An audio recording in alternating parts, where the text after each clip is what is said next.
You're watching CHCO-TV's gavel-to-gavel coverage of the December 2nd, 2024 regular council meeting for the town of St. Andrews. I'm Vicki Hogarth. And I'm Florence Mitchell. Today's meeting begins with a presentation by Chief Administrative Officer Chris Spear on the town's 2025 budget. Council will later move to approve the general operating budget, general capital budget, utility operating fund budget, mill rates, as well as budget projections for 2026 to 2029. Under Finance and Administration, Deputy Mayor Agajee will move that Council approve several community assistance grants for 2025, totaling at least $25,500. The Deputy Mayor will also move that Council appoints accounting firm Teed, Saunders & Doyle to be the designated auditor for 2025. Finally, Deputy Mayor Agajee will move to cancel the December 16th, 2024 regular council meeting. Under Public Works and Public Safety, Councillors Bennett and Neal will move that Council approves Policy P24-05, a work alone policy. Councillors Bennett and Neal will also provide an update on the Market Wharf and Market Square project. Under Economic Development, Business and Culture, Councillors Hurdle and Weir will move that Council removes the designation of local historic place from two properties, 144 Carlton Street and 94 King Street. Further to this, Councillors Hurdle and Weir will also move that Council grants leave for the third and final reading of Heritage Conservation Bylaw 24-04. Finally, Councillors Hurdle and Weir will open a discussion on a proposal for the St. Andrews Civic Trust regarding the courthouse. Now let's join Council at the W.C. O'Neill Arena Complex Council Chambers in St. Andrews.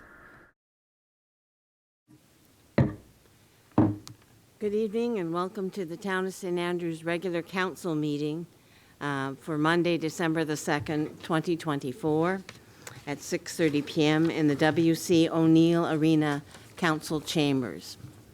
So the first thing we have to do is the recording of attendance, and I notice everyone is here and even the mayor is online.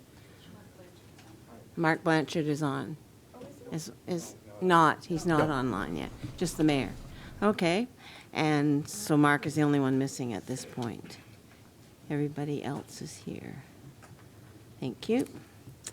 We want to recognize that we're on the unceded, and we welcome everyone, and we recognize that we are on the unceded traditional territory of the Beskoto-Makati people. Approval of the agenda. We need a first and a seconder. First, Councillor Heenan. Second, Councillor Hurdle. Are there any additions that need to be added or anything? Councillor Weir? Yes, I'd like to add, in conjunction with appointing an auditor, look at whether we should appoint a... Is your microphone on? Sorry, I can't hear you. Sorry. Under the appointment of an auditor, I think we should probably look at whether we do it or not is the appointment of a town engineer due to problems we've encountered during the year. Thank you. Okay. We'd put that under J for new business. Under new business. J for new business. New engineer. Thank you very much, Councillor Weir, and thank you, Mr. Spear, for helping me. Any other things? Otherwise, we will approve Deputy Mayor, you need a seconder for that? I did. I got Hurdle. Oh, okay. Oh, no, you need a seconder Councillor Weir. Sorry, please. for Councillor Weir's addition, could I have a seconder? Councillor Bennett. So do we do theirs first? All in favor? All in favor? Say aye. Contrary-minded? Oh, there's no contrary-minded. All right, so now we will do the agenda, the approval of the agenda. Could I have No, you've already all got those that. that say aye? Aye. And contrary-minded? No contrary-minded, so it's carried. So the agenda is accepted with the new addition. Disclosure of a conflict of interest. I have to declare a conflict of interest in the portfolio that I usually do and Councillor Heenan is going to do with dial-a-ride. So Councillor Heenan and I will be stepping out for that, and the mayor has agreed to take it virtually from where he is. Okay? All right, council? Thank you.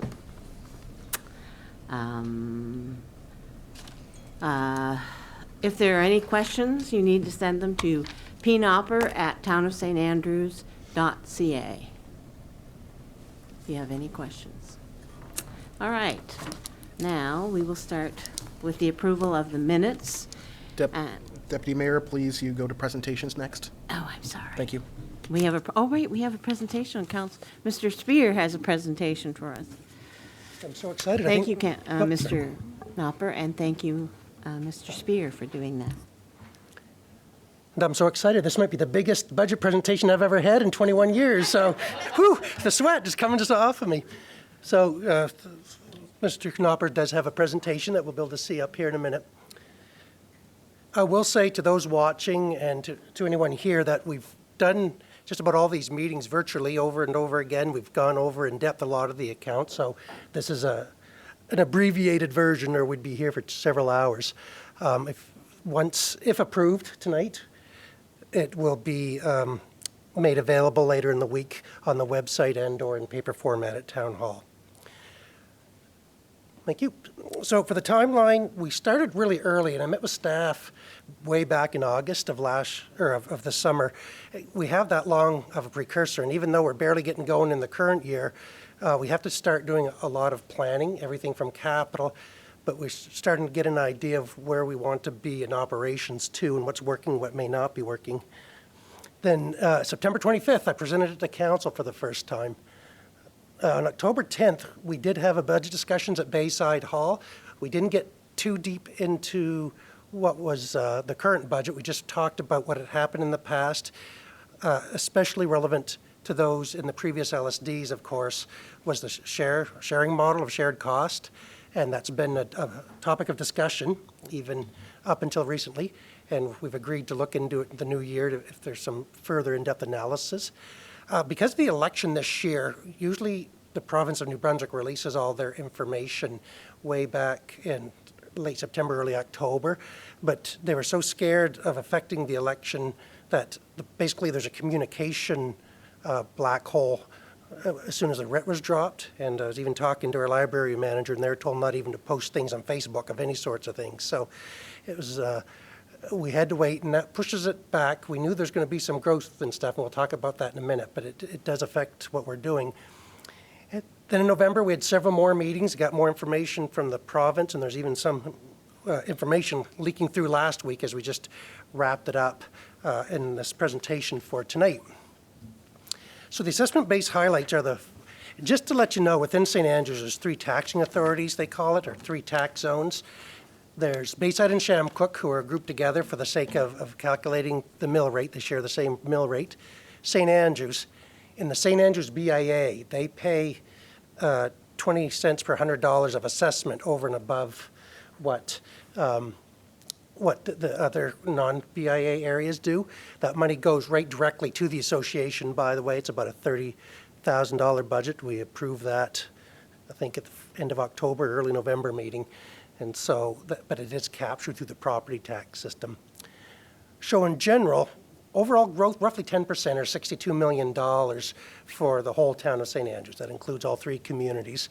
New construction being about 3.28%, and the reassessment, so things going up about 6.66%. Just told, okay, that's okay. So one thing, maybe I can touch on it a bit. No, we'll stick with this. So per the taxing authorities, here's where the growth happened. So Bayside and Shamcook grew by about $25 million. And I'm sorry, I left the table out there for St. Andrews, but it grew a little over $40 million.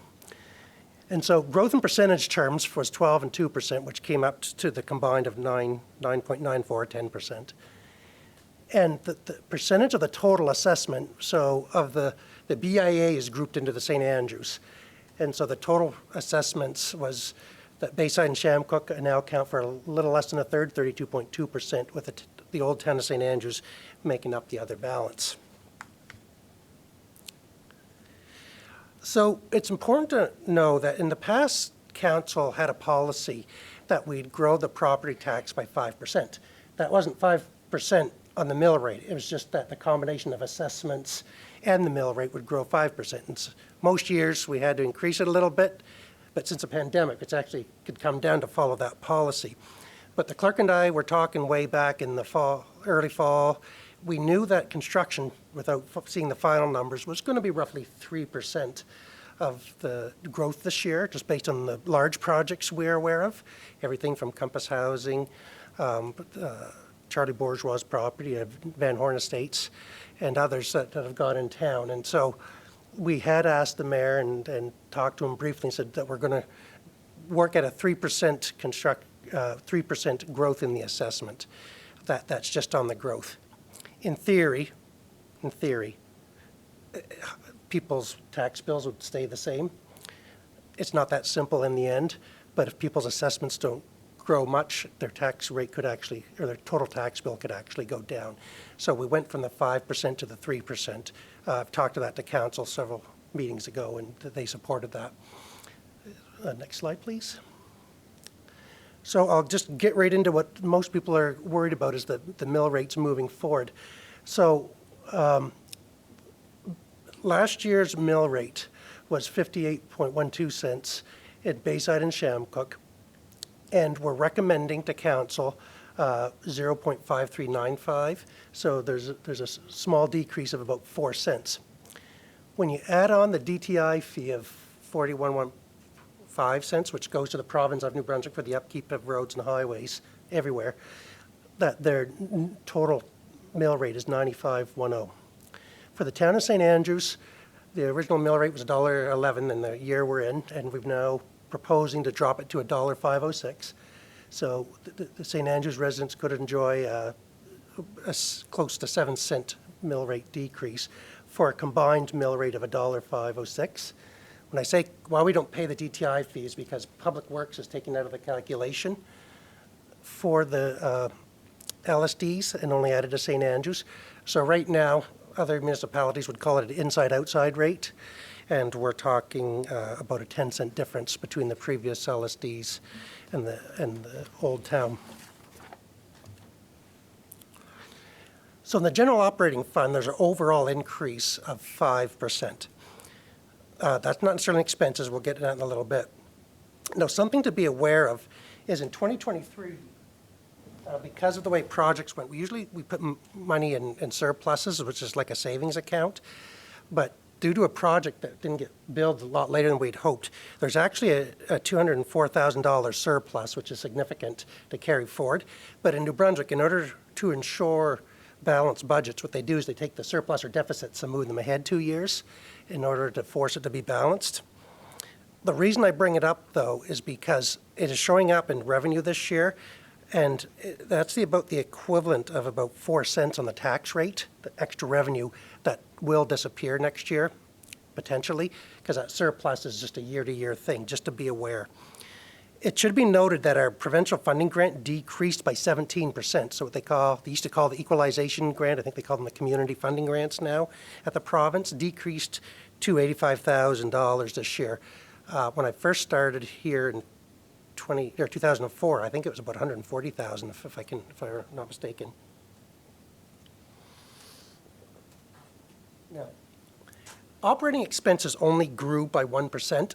That's not across the board. There's some things that have gone up and down. We had a study like with the recreation that we did, that we're working on a recreation master plan that wasn't included next year and things like that. But general government did grow by 5%.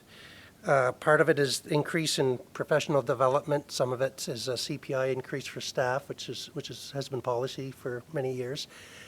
But one of the things is the repairs and maintenance are quite a bit higher because we're addressing electrical needs at Town Hall. There's been a lot of patchwork things done over the last few years. And the good thing is we have an electrician on staff who will do most of it, but we do have to buy the equipment now in order to do it and to bring it up to a better standard. The fiscal services have increased by 19%. It's really a two-part thing.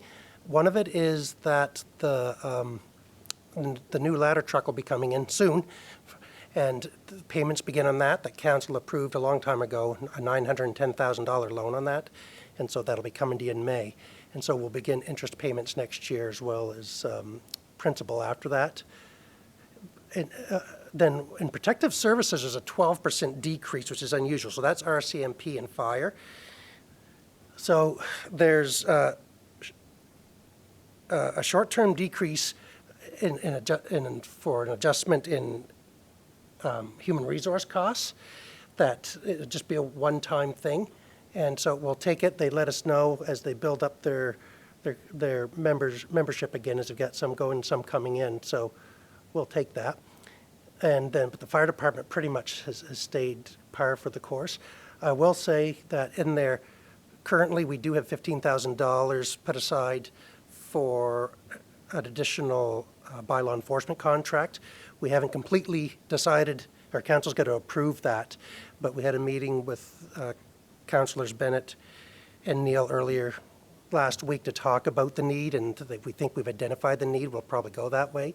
So there were some concerns from folks that where we'd gone from a full-time bylaw enforcement officer to a half-time, that maybe that wasn't sufficient. So for the busy summer months when congestion's bad and parking's worse, that we have built in extra costs to be able to have a contracted service or a part-time employee. Environmental services have 11% increases, so that's solid waste pickup. Primarily, it's because in mid last year, recycling went to a different group. So we used to pay our collectors for the recycling fee, circular materials, that's what I was struggling to find.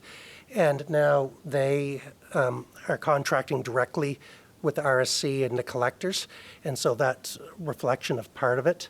And then part of it's too that we're able to combine the contracts with Bayside and Shamcook from the old provincial contract. And overall, there's a savings on a percentage of budget or per household, whatever way you want to look at it, compared to prior years. Is it still showing up, Paul? Oh, there we go. Okay. Yeah, I just didn't want to get ahead of you. So in public works, about the only service increase we talk about is that council has approved in this budget. They proceed as an additional person for a full-time basis in public works. With the hiring of the recreation manager and a lot of the events that are being staged now with the help of Explore St. Andrews, our team's time has spent a lot of time putting up stages, bringing down benches, and a lot of time. We've talked about that in the past with council, that we're talking, several hundred hours that they weren't responsible before. However, we used to have two seasonal positions in the Parks and Recreation, what we call the lawn mowing crew.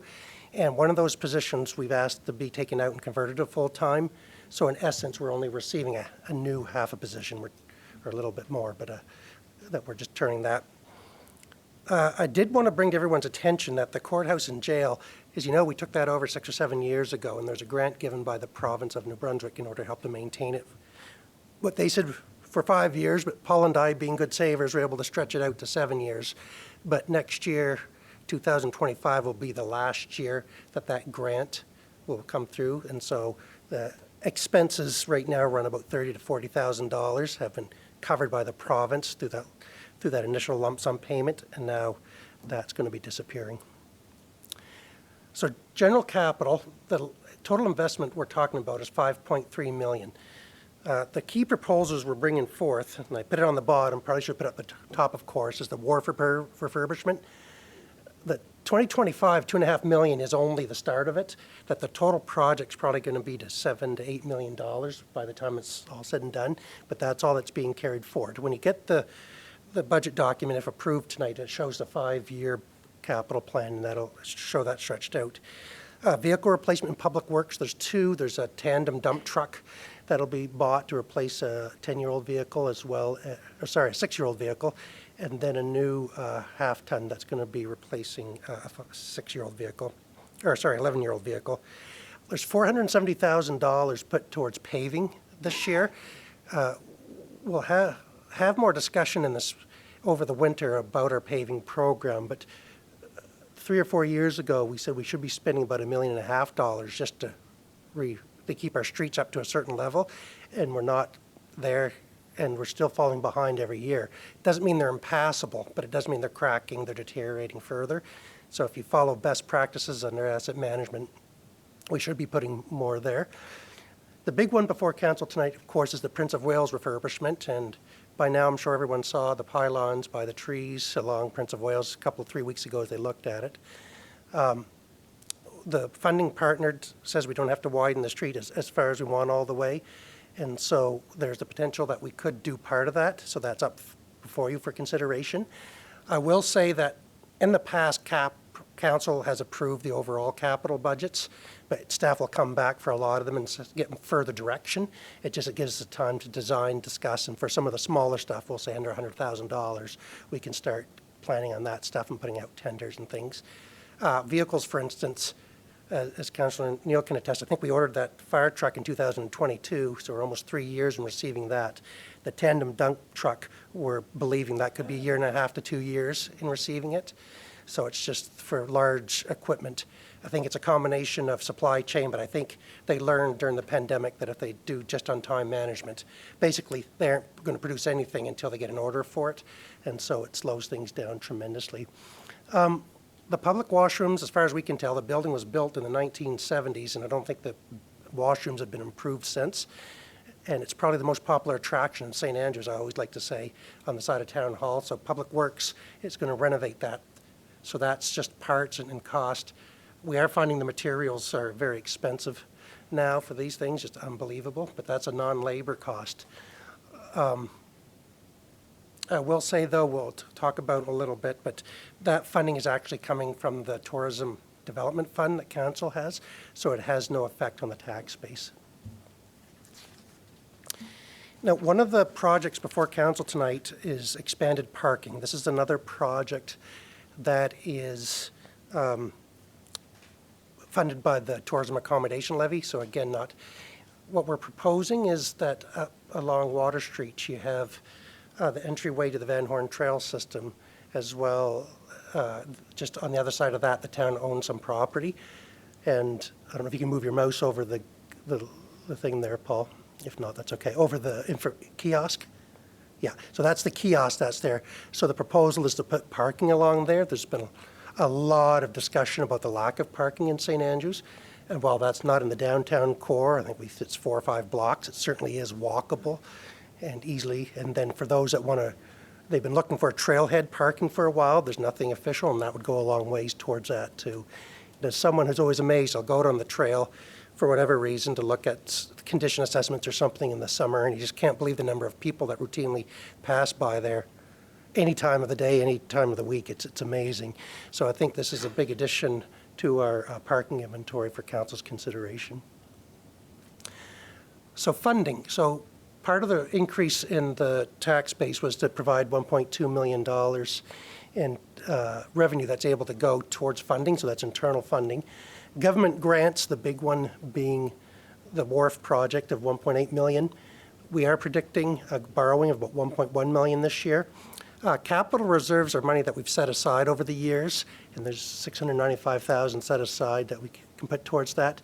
And previously discussed, we have this Tourism Development Fund, so money that we already have in hand that are going to be put towards the washroom project, and if council proceeds, the parking project.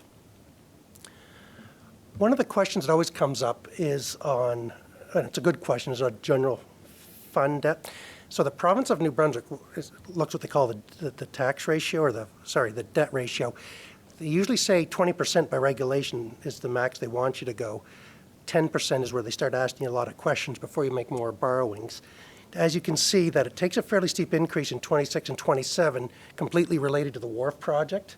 That between that and the fire truck, that's a significant amount of borrowing over the, compared to what we've done. All vital pieces of tools, all vital economic drivers, but that's what goes it.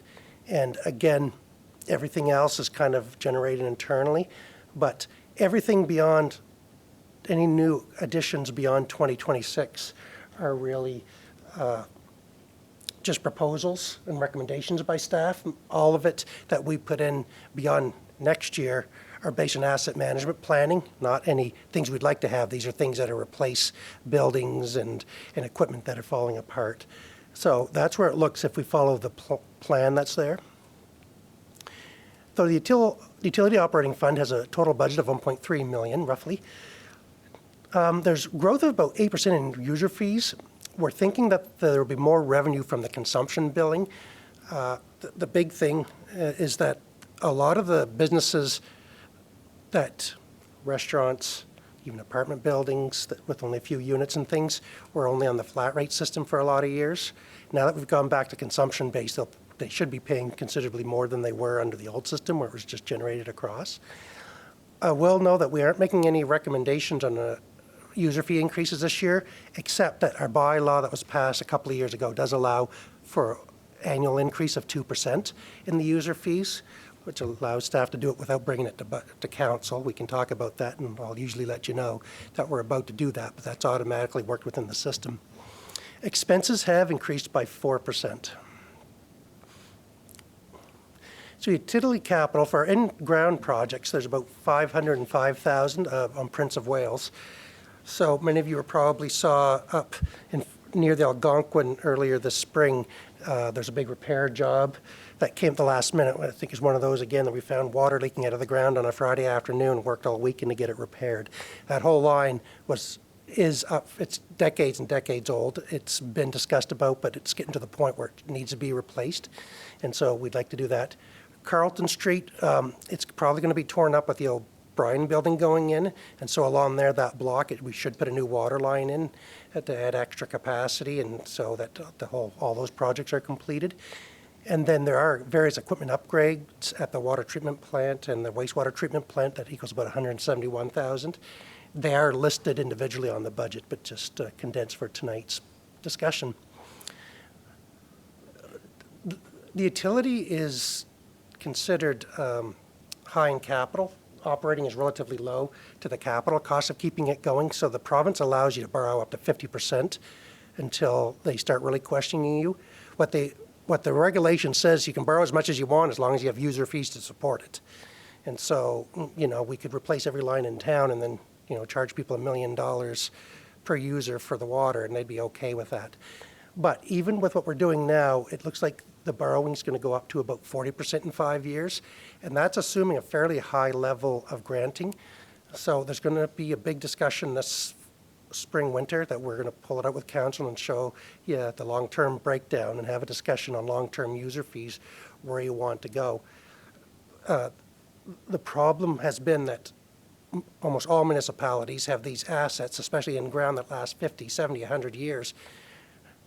Good management would be putting a few dollars away every year to offset it, so when it comes time to replacement, you have cash in hand. No one did it, cities included, big cities included, and so we're playing catch up. And so at some point, it's got to be done, and the town of St. Andrews has done a good process over the last 15, 20 years of keeping up with that so we don't get too far behind, but it's still going to have to be discussed and looked at. So moving forward we're hoping to have the 4 budgets approved tonight. The province was looking for them. They do have a regulation. They say when the assessment bases are released, I think it's 30 days or 28 days, you're supposed to have your budgets in. Very few people do. But it was due on November the 29th. I let them know we're coming tonight and hoping to approve it. We've had this, council's seen it multiple times. And so we'd like those approved. Moving forward, we've got really 2 discussions in this winter, spring, we are going to review the capital assets and kind of where they go. And again, this is common when you take asset management courses, they all say the same thing, that people want to keep increasing operations and forget the cost of the assets that supply them. So we're looking at putting that down on paper and having a good discussion so council and the public are aware of the cost. We had done this back in 2012, and we bring it up every year, but it'd be good to really formalize it and prepare a document on behalf of the town. Something that's not there that I missed, but as we discussed in a meeting or 2 ago, we are going to revisit the share allocation formula on shared costs, and we'll do that in the spring and have a discussion on that to see. Having said that, the tax rate for all communities have gone down, the mill rate compared to amalgamation. I'll fully admit that assessments have gone way up, so individuals are paying higher tax bills. I understand that. And that's it, Council. I don't know if you want questions now or wait until the motion of the budget in a few minutes. What is your answer to that, Council? Do you want to question him now or later? During the budget, please. Okay. Thank you very much, Mr. Spear. And thanks for a wonderful presentation. Okay, so we're now into F, which is the approval of the minutes of the previous meetings. Is there any additions to the minutes as you read them over, Council, this week? Seeing none, then I'll do what the mayor does and go through them very quickly. So we have the minutes of the 24/11/04 regular meeting of council Monday, November the 4th, 2024 at 6:30 p.m. I need a first and a seconder. First, Councillor Harland. Seconder, Councillor Heenan. Are you ready for the question? All those in favor, say aye. Contrary minded? There's none, so it carried unanimously. The minutes of the 24/11/12 special council meeting, Tuesday, November the 12th, 2024 at 6 p.m. I need a first. Councillor Gumashal, and seconder, Councillor Hurdle. Are you ready for the question, Council? All those in favor say aye. Contrary minded? No contrary minded, so carried. And the third set of minutes of the 24/11/18 regular council meeting, Monday, November the 18th, 2024 at 6:30 p.m. I need a first and a seconder. Councillor Heenan and Councillor Gumashal. Sorry. Oh, sorry, Mayor, I forgot you. I'll have to let the mayor go, Councillor Gomashel. I forgot he's up there. I thought it was my chance to make the minutes for, That's right. for moving. Oh. Goodness, I didn't see you up there. Sorry. Now you know how Councillor Blanchard feels. Ready for the question, Council? All those in favor? Aye. Contrary minded? None. So carried. Now we're into communications. There are none, as far as I know, from today. And we are into the staff reports, which is H. So Mr. Spear, we're at you again. Thank you. Thank you, Worship. You keep trying to promote me, but there are things called elections that we do have to follow once in a while. Yeah. So thank you, Your Worship, and good evening, Council. As 2024 draws to a close, I am certain we are all happy to see a quieter month ahead after a busy fall with many meetings and public consultation. Thank you for allowing me to present the last report for 2024. Under Council, the budget process is drawing to a conclusion after the process started in early September. Internally, included 8 meetings with Council. Earlier tonight, I gave a presentation on the proposed 2025 budget, including the mill rates, which were reduced for both tax zones. I wish to thank Council for your leadership, frank discussion, insights as we prepare ourselves for 2025. This process also would not be possible without the commitment of staff bringing forward suggestions and needed information. The Heritage Bylaw is being put forth for the third and final reading. This is the third attempt in my time on staff that this has been considered. So I appreciate the efforts of the Heritage Committee that forged ahead and for Council's willingness to consider it again. If it goes through, we will work with the RSC and committee to communicate the initiatives to the affected property owner, and when the changes could affect them. Not what time date, but exactly at what process could it affect them. Before you tonight is an opportunity to discuss the proposal as put forward by the St. Andrews Civic Trust around the courthouse, jail and commons. They have provided a 5-year plan in addition to the larger documents presented several weeks ago. Their initial plan is to foster a relationship with financiers, hire more consultants to determine the full condition of the building, and approach external funding partners on financing the proposals. Staff are looking for direction on the next steps, even if that is delaying the discussion into 2025, so we can have a meeting devoted to this topic, if you wish. Within the agenda this week is the appointment of the auditor for the 2024 financial statements. While an annual appointment is not necessary by act or regulation, it is a best practice to have a motion of council. Teed, Saunders, and Doyle were originally appointed for 5 years in 2012 and have been a valued partner since. Under administration, lots of news from the water utility this month. In the 2024 capital budget, Council authorized the replacement of a strainer that had malfunctioned and needed to be taken offline. On Tuesday, December the 10th, starting at 9 p.m., we will be starting this process to remove that and install the new component. The plant will not be operational, but there will be enough water in the reservoirs to meet the town's needs overnight. But please conserve water accordingly if you are on the municipal supply. Also, we would likely be on a boil water advisory for 48 to 72 hours, so 2 to 3 days afterwards. So plan it accordingly and store water for consumption. I will say, too, that we're planning on doing a door-to-door handout tomorrow to all affected property owners that we can get to. It'll be on Voyant, and it'll be on the website, and its letters have been sent to the businesses through the BIA and the St. Andrews Chamber of Commerce.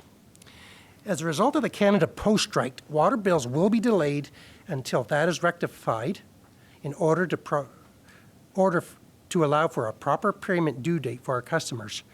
Internally, we will have a billing report available to let any interested property owners know how much their fall billings will be, even if we cannot distribute bills. Thank you for your understanding. I've heard today that St. John and Moncton are making property owners responsible. I'm not suggesting that, but if the strike seems to go on and on and on, it may have to be discussed by council early in the new year if we want to go to a plan B on distributing those bills.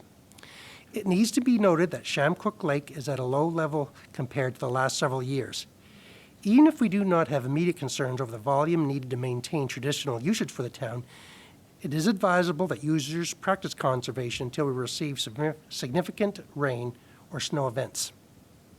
The Provincial Emergency Measures Organization has given a series of updates to prepare municipalities for severe weather events and suggestions on how to be ready.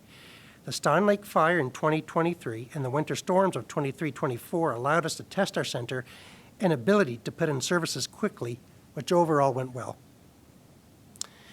We have identified a mitigation project that could allow Council to proceed forward with the original plan for the wharf project. Brought forward by Ducks Unlimited, this project is important to the ecosystem in the affected wetland, but it is financially a relatively small project that we originally feared. At the writing of this report, we hope to have a proposal in your hands for consideration, which I did just before the meeting. We can then head to the final design and prepare for a tender in a few months if Council wishes. The new ladder truck is approximately 90% completed. There were supply chain issues that have delayed this severely as we tendered it in the first half of 2022. However, it is an appreciated and needed piece of apparatus that will likely be the first or second truck out of the door to respond to fire calls. What I didn't add, it should be in our hands by the end of January. They hope to bring it to a New Brunswick dealer the week before Christmas, who will do some further testing and prepare it to our standards and then release it to us. In early November, there was a meeting of the Provincial Planning and Appeals Board held in St. Andrews to address an appeal of the PAC decision regarding the proposed lobster holding facility in Shamcook. I know many of you are interested in it, but the only update is that a decision has not been rendered as of the writing of this report, or looking at the clerk, as of right now, we haven't had any news back. Services. November was a very busy month for Public Works, as they finished up the lemon leaf programs, put up and took down Remembrance Day banners, and installed the annual Christmas displays around town. In addition, they have aided with new plumbing at the arena. As a note, it takes our full crew a whole week to put up the Christmas decoration and another 2 to 3 days to take them down. So about 350 labor hours a year for the display, plus another 2 hours of the CIO, giving them my ideas on how to make it better, which I don't think they ever take into consideration. The fire department has added 2 members recently, Andrew Jacobs and Ryan O'Connell. On behalf of the mayor, council, and myself, I wish to welcome them and thank them both for their commitment to the community.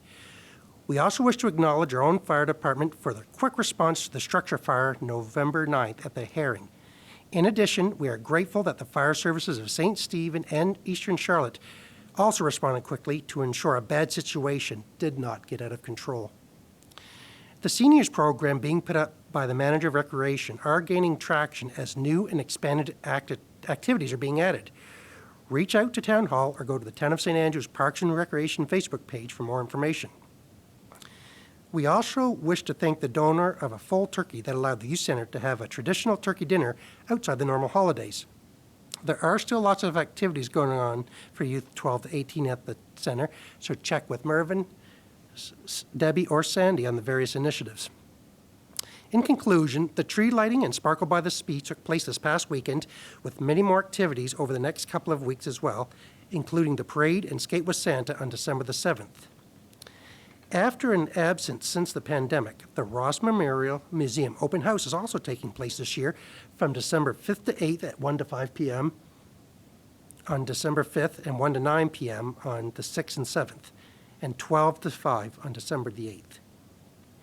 I also wish everyone a Merry Christmas, Happy Hanukkah, or joyful Kwanzaa this December. May you enjoy the season and the activities that surround it. I am grateful for the privilege of working with the residents of Bayside, Shamcook, and St. Andrews, and thankful for the dedicated staff who work to make the town what it is. I also want to recognize the many volunteers who serve on municipal committees and boards that allow us to offer programs and services that most of 2000s are not able to do. Respectfully submitted, Chris Beer, Chief Administrative Officer.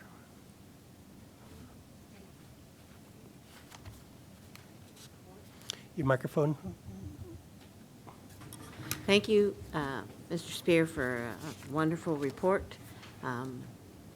Now we need to do the reports as a whole. Any questions? Oh, sorry, any questions? Council or No, Just to the council. council. council? The mayor? Didn't forget you this time. All right, so there being no questions, can I have a mover? First mover? Councillor Gumashal? Councillor Harlan? Any more discussion? No? So, all those in favor, say aye. Contrary minded? None, so carried. So now we are on to introductions, consideration, and passing of bylaws and motions. And with this, Your Worship, I have to step out for the community assistance grants, and I'll leave it in your capable hands. Thank you.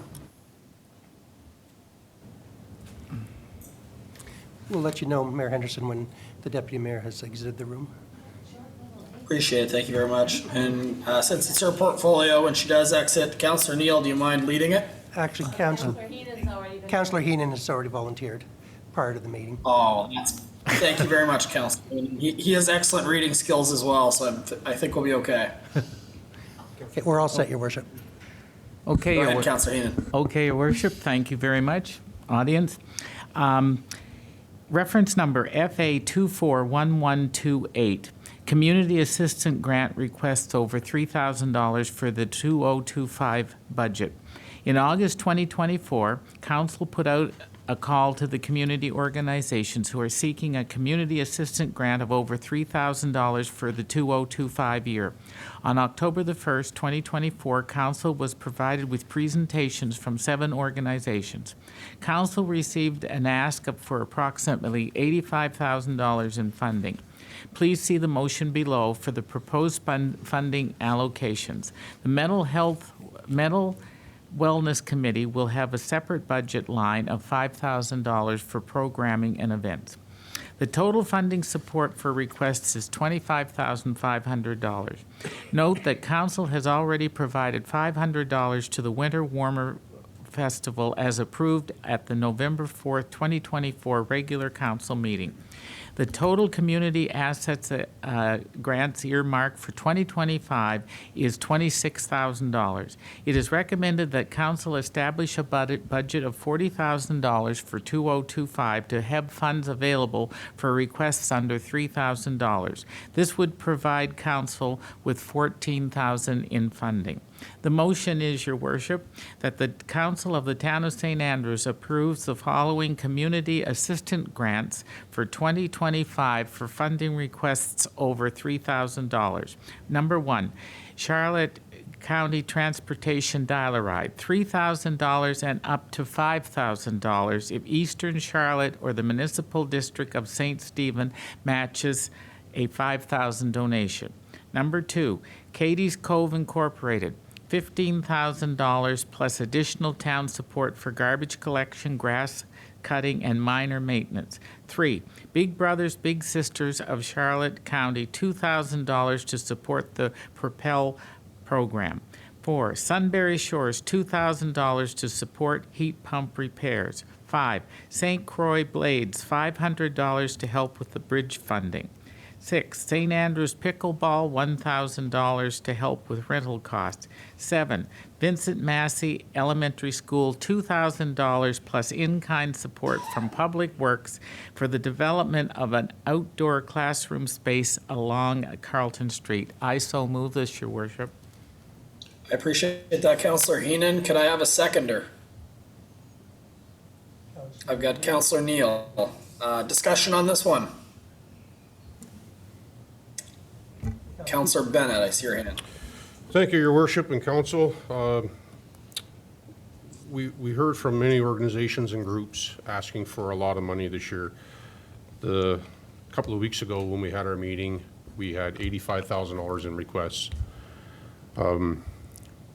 I brought up last week when we were discussing this that we're a community of 3,000 people, and we're approving $40,000 in grants to the community, all of which go to good causes and stuff. But I pointed out that St. George is 12,000 people, and they have about a 10% higher tax base than us, and their total grants equal $20,000.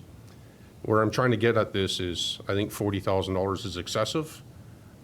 We're moving into a time where we're borrowing tremendous amounts of money. Our CAO just explained to us that we're going to borrow $1.14 million this year, and yet we're taking $40,000 and giving it away. So in all reality, we're giving away 40,000 real dollars from the community, from our tax base, but we're borrowing more than that to cover off other issues. I feel that this is wrong. I feel that the request specifically for Katie's Cove Inc. of $15,000 is excessive. I believe that makes the town a benefactor. I don't believe that this is charity. I believe that that's making us a benefactor, and the taxpayers shouldn't be a benefactor. And for these reasons, I will not support this motion. Thank you. Thank you, Councillor Bennett. Anyone else? All right. Councillor Ware, Your Worship. Councillor Ware. Yeah, I just wanted to, I guess, question one thing and point out something, and it is to do with the $15,000 contribution. I don't know whether we're doing that as a economic development initiative for the tourism industry, or if we're doing it as a social program for the town. But certainly the Local Governance Act does have a requirement that for economic development grants, we do have a requirement that we be provided with an annual report containing the information on the grant and how it was spent, and on basically the finances of the organization. And I'm just curious as to whether we have ever received that from Katie's Cove Inc. Yeah, usually they come in and present. I believe as part of their presentation, we gave documentation October with all these requests, and I believe they included their full financial disclosure plus their budget for next year on this. Correct. Mm-hmm. And we can supply that again if you like. Anyone else? Councillor Harlan. Thank you, Mayor Henderson and Council. I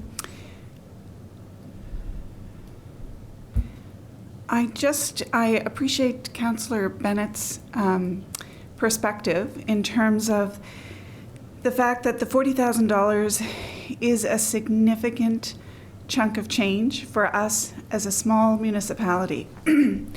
However, I also think that we as a council have responsibility to assist our community in growing and in establishing opportunities for our community members, families, organizations to move forward in developing the services that they are providing. I was amazed at the work that they were doing and the presentations that they provided us. And we are a small town of 3,000 people. And the amount of volunteer hours, as Mr. Spear indicated in his report, is incredible.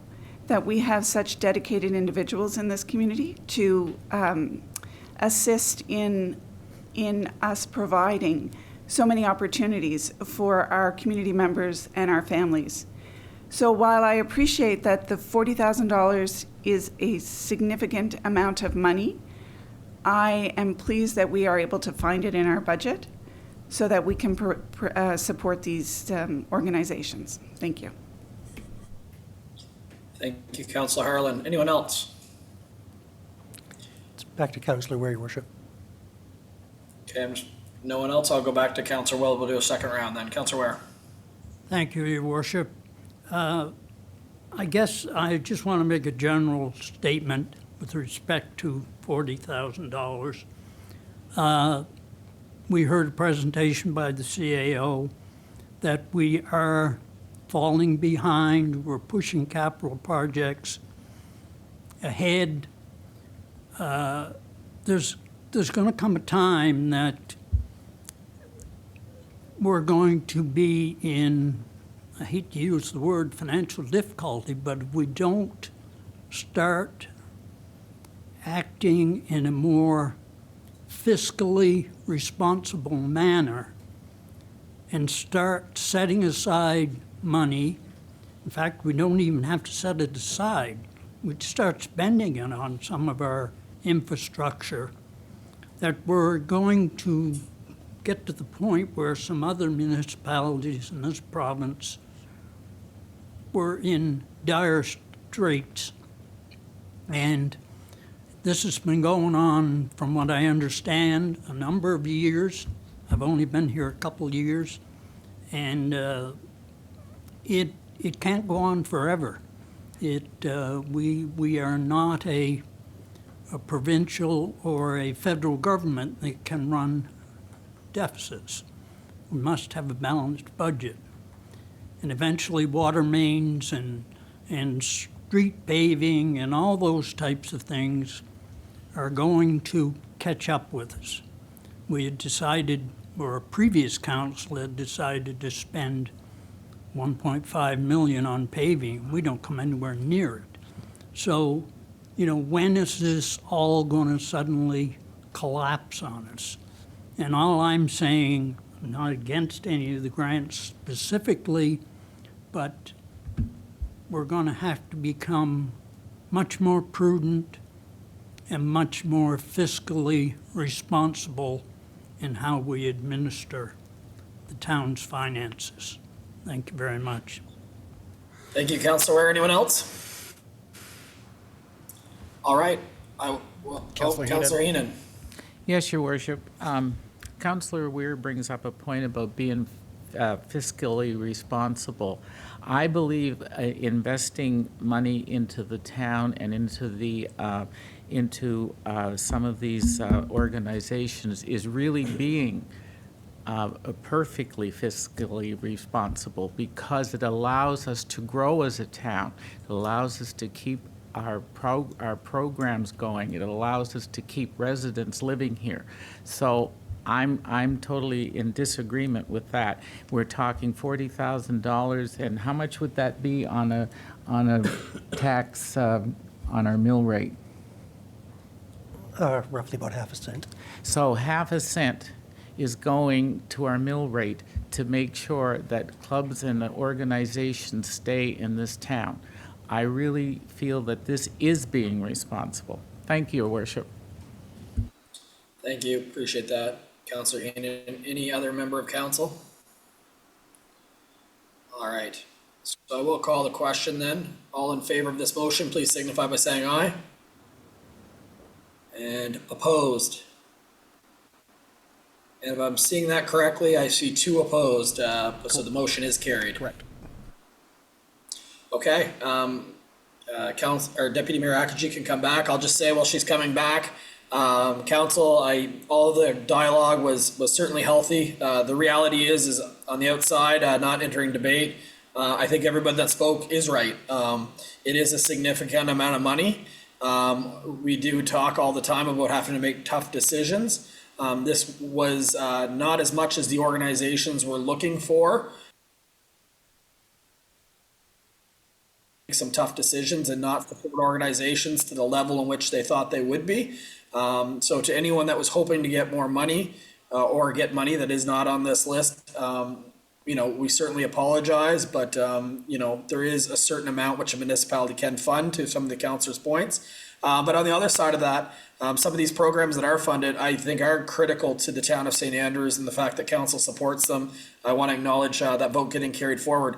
Organizations like Dial-A-Ride, if Dial-A-Ride wasn't here for our region, I couldn't imagine how a lot of people make it to their medical appointments that live in our community, and other necessities like, they even deliver groceries. Deputy Mayor's looking for bags all the time. And let's use one that is going to apply with our smaller amounts.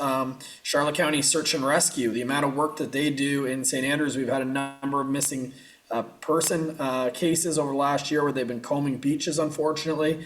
To give them, I think it's like $1,000 a year from a municipality. I think that that's a small gesture to say thank you to these organizations for what they do for the town of St. Andrews. So again, I think that was healthy dialogue. I think that everybody was right. We do have to be involved in organizations in our community to make sure they are successful. But in the same sense, there is a balance with competing priorities like our asset management plan, which clearly indicates, especially to get into the utility side, that really tough financial decisions are going to have to be made in the future. So council, again, thank you for passing that. I can only see myself while I talk, so I'm hoping Deputy Mayor Akaji is back. I am. I thought you forgot me. Welcome back. You were going Pass to it leave back me to in you. there.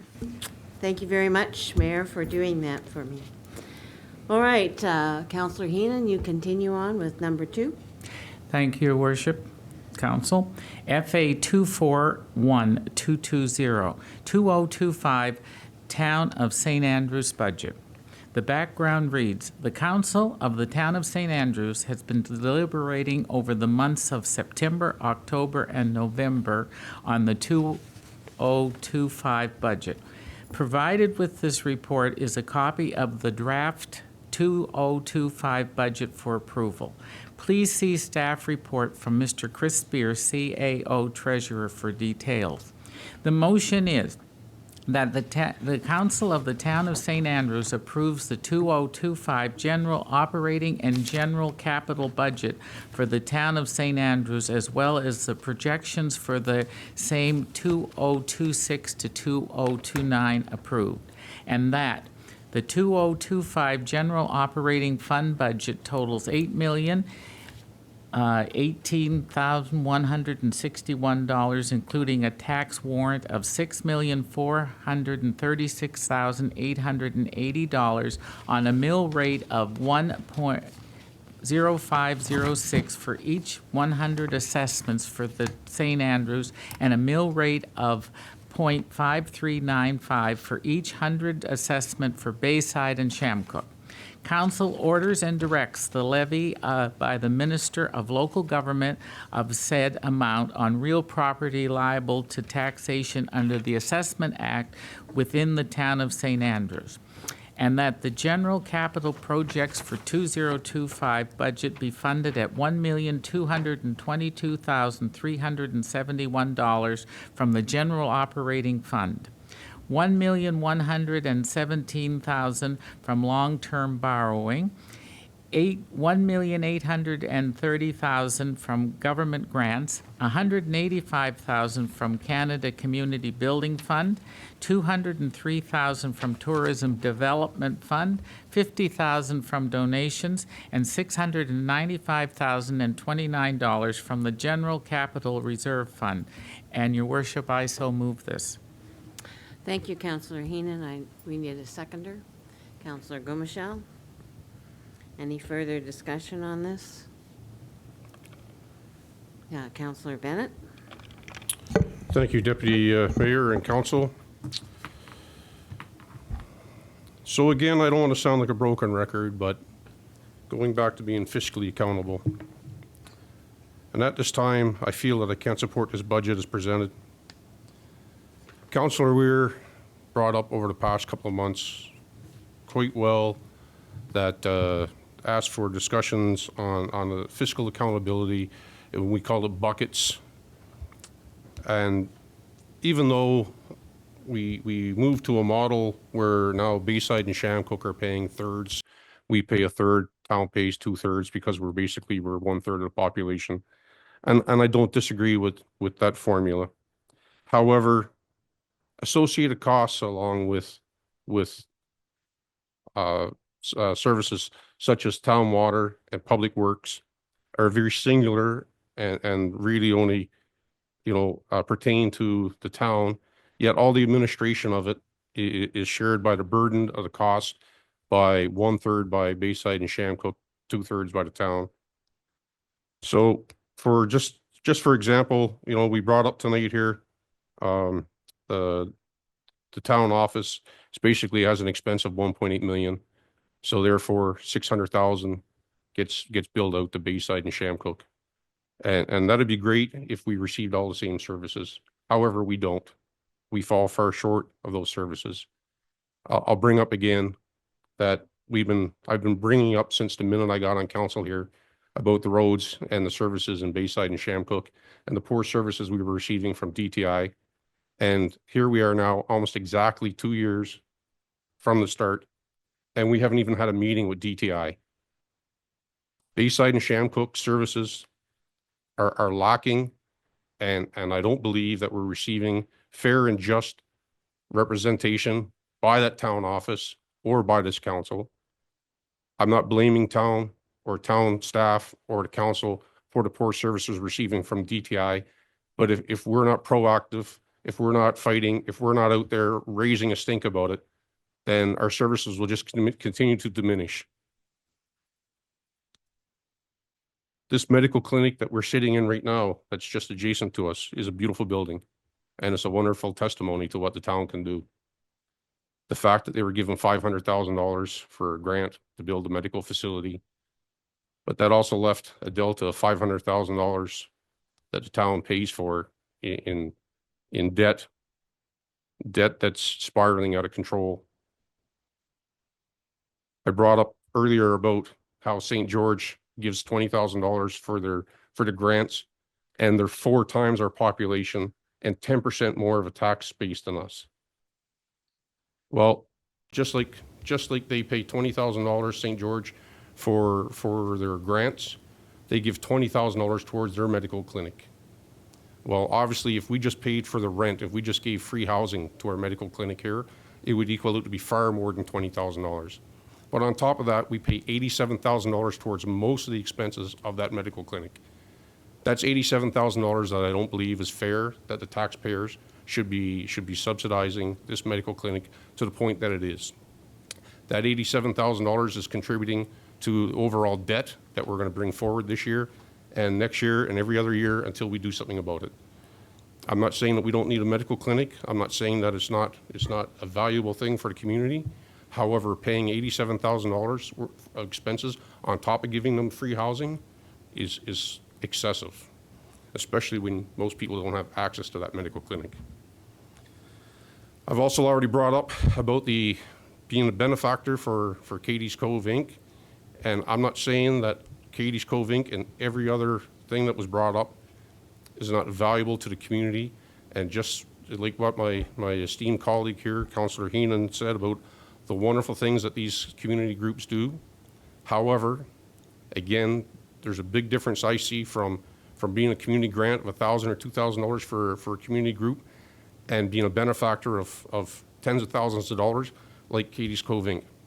I don't believe that this council should be creating more debt in that's going to be carried forth in councils to come because of that money that we're borrowing. And last, I'd like to bring up about the tourist accommodation levy.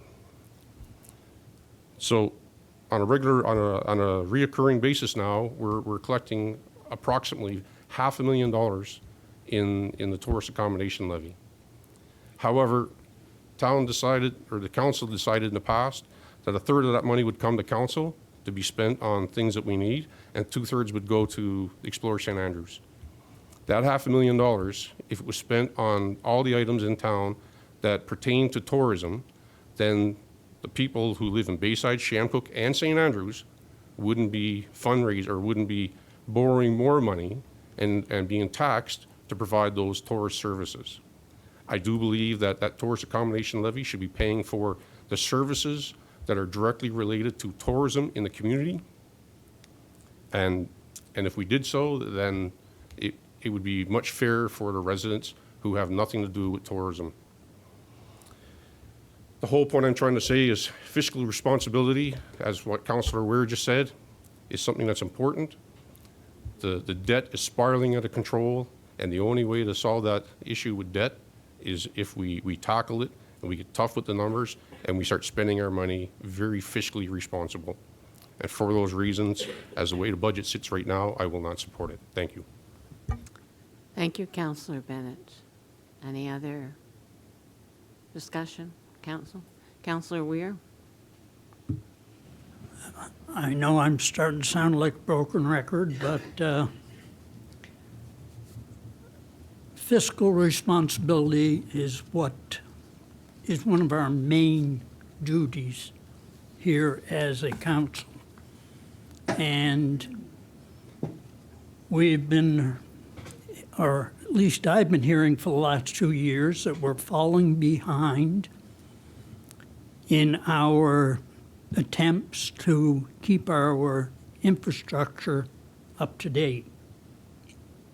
We should be spending $1.5 million on paving. Only spending $500,000, $750,000, half as much as we should. There's going to come a day when potholes are going to become innumerable. I just feel that we have to make tough decisions every year. We cannot pass this lack of infrastructure or this poor infrastructure onto future councils and to the youth that's growing up in this town. And it's our responsibility to pay for it, and it's our responsibility to do it in a fiscally responsible manner without putting taxes completely out of line. With respect to DTI, I have two concerns.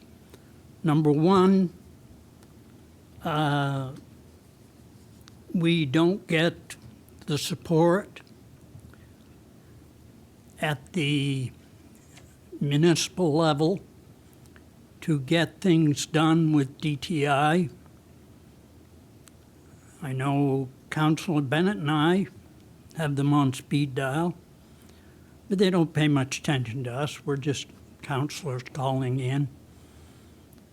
But what really, I hate to use the word, but what really irks me is that many times I've sit here and heard, well, our rate in town is only 20 cents mill rate for transportation, and you folks, it's the province's fault, you're paying 41 cents.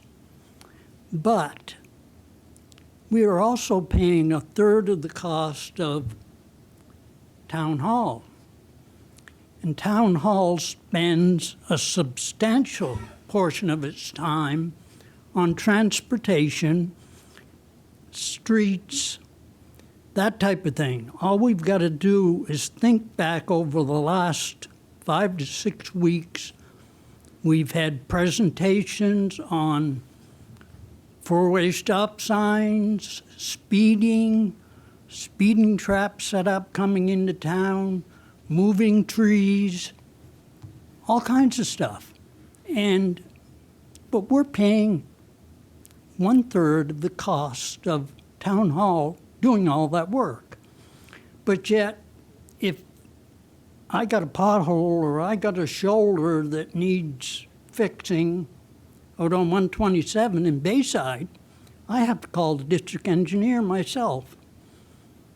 Or if there's bushes in the way where I've often thought of calling public safety as opposed to DTI because it is a public safety matter. Shouldn't have to do that. That should be part of the duties.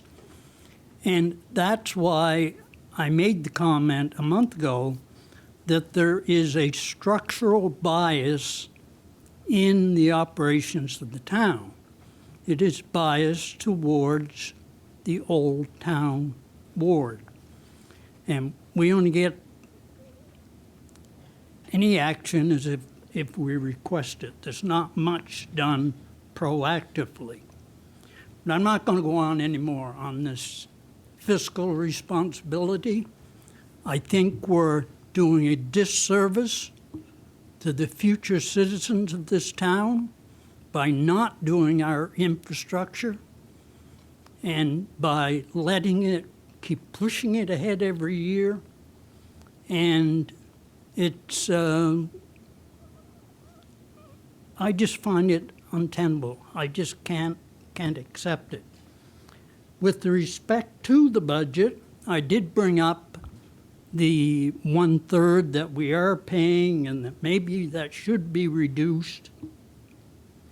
I was told there was $27,000 being charged over. I thought 27 to both the utility and 27 to the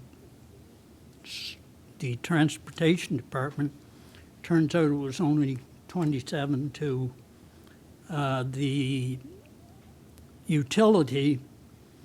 But then when I look at the budget that is presented here tonight, there is in the utility budget a $50,000 charge payment to the town hall for the services they provide to the town hall. I am in no position to judge that, but it sounds like a step in the right direction to me. I'm quite happy with it. But yet when I go to the budget for the town, there's only $27,594 in income reported in the town. In other words, the two budgets aren't even in agreement with one another. So how can we pass budgets that don't correspond? You know, the numbers aren't the same. If there's 50,000 in one, there should be 50,000 in the other. Yeah, it's an error. And that's what I said, the structural errors in the budget. And we have to eliminate those structural errors. And in my profession, I can't vote for a budget that has mathematical errors in it. Simple as that. And I've been trying to read the Local Governance Act. I thought I read at one point in time that we had until the second Friday in December to get this in, which would be Friday the 13th. But perhaps I'm wrong. I'm just getting to learn that act. But I assure you, well, I will know it by the end of my term. So that is why I'm having a real problem with the budget. Thank you very much. Thank you, Councillor Weir. Any other councillor? Councillor Harland? Thank you. So, Mr. Spear, can you just help us understand a couple of things? One is, have we requested meetings with DTI with respect to the roads in Shamcook and Bayside in particular? I'm in touch at least monthly with DTI with usually minimal response. Right. And is that the case with our, from your knowledge with your counterparts in other municipalities, is anyone else having greater uptake with DTI? Maybe those that have the Minister of Transportation in their riding, but in general cases, no. Okay, thank you. And can you just clarify, in terms of Councillor Weir asking or speaking to errors in the budget, can you help me understand what that speaks to? Sure, so there's two different things. So that 27,000 versus 50 is a typo, there's no doubt about it. Keeping in mind, we're talking 1/1000th of a cent difference on a $7 million budget. Is it erroneous? Yep, I apologize, but 700 lines, something like this can happen. But as other things, is just a discussion we've had back and forth, that council has made the decision. It should be noted that, as we've explained, that and the mayor's talked about, that if we follow the strict formula of the province, that the rate for Bayside and Shamcook could technically be over and above Right. the old Board of St. Andrews. So there is a reduction. Although the formula starts off as a third of the cost, we reduce the mill rate to offset that sum. Right. And we've committed to working in the spring, as discussed, about looking at it and trying to come up with a more formalized policy moving forward. So future budgets and future councils can look at this. But I've cross-referenced about 90% of the budget, even as of today. And as far as errors throughout, except for that one, no. Okay. And even that can be, if it's passed by council tonight, which I think it should be, it can be offset by debt. It can, as you know, the budgets go up and down tremendously. Right. So even going into 2025, we can adjust it so that the 50,000 is correctly transferred across, which will eventually work its way through to all taxpayers. Okay. And thank you for that. And we have met 6 times? 6 to 8 times, we're trying to count. Specifically on the budget. And we've gone through exercises of going through budget reports line by line.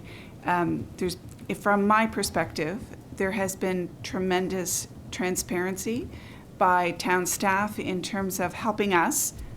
This is not my background, so I have really appreciated your staff's ability to help us understand what makes up the budget.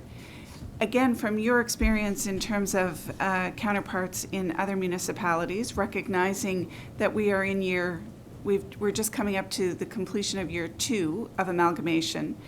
Are we in any different position than many of our counterparts across the province? In what way?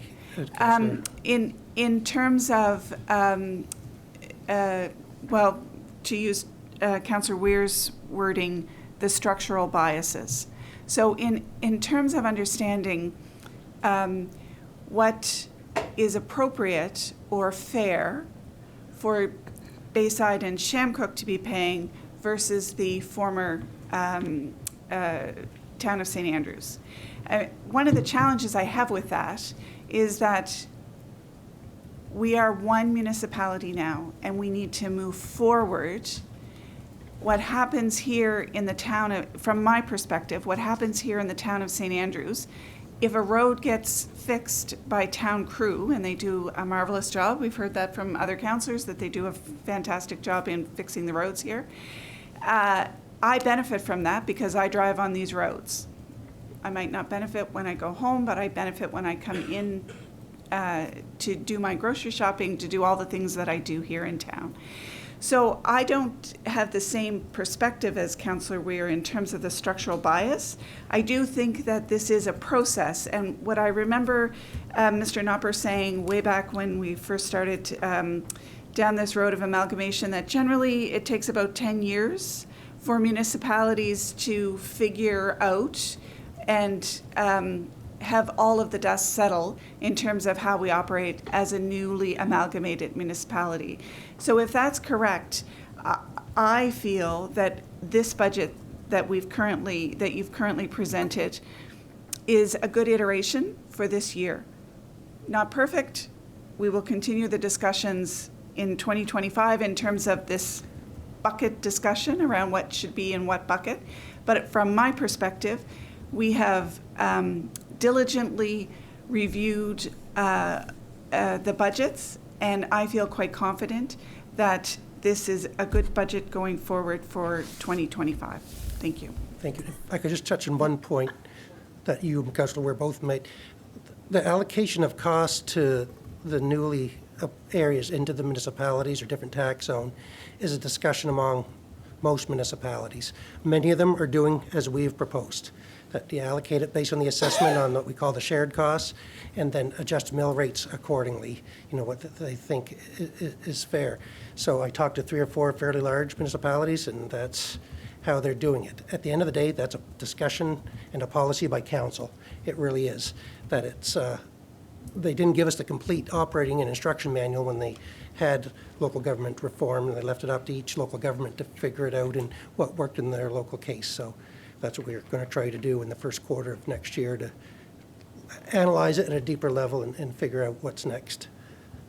Thank you, Mr. Spear, and thank you, Councillor Harland. And just a minute till we check with other people before I go back to you, Councillor Weir.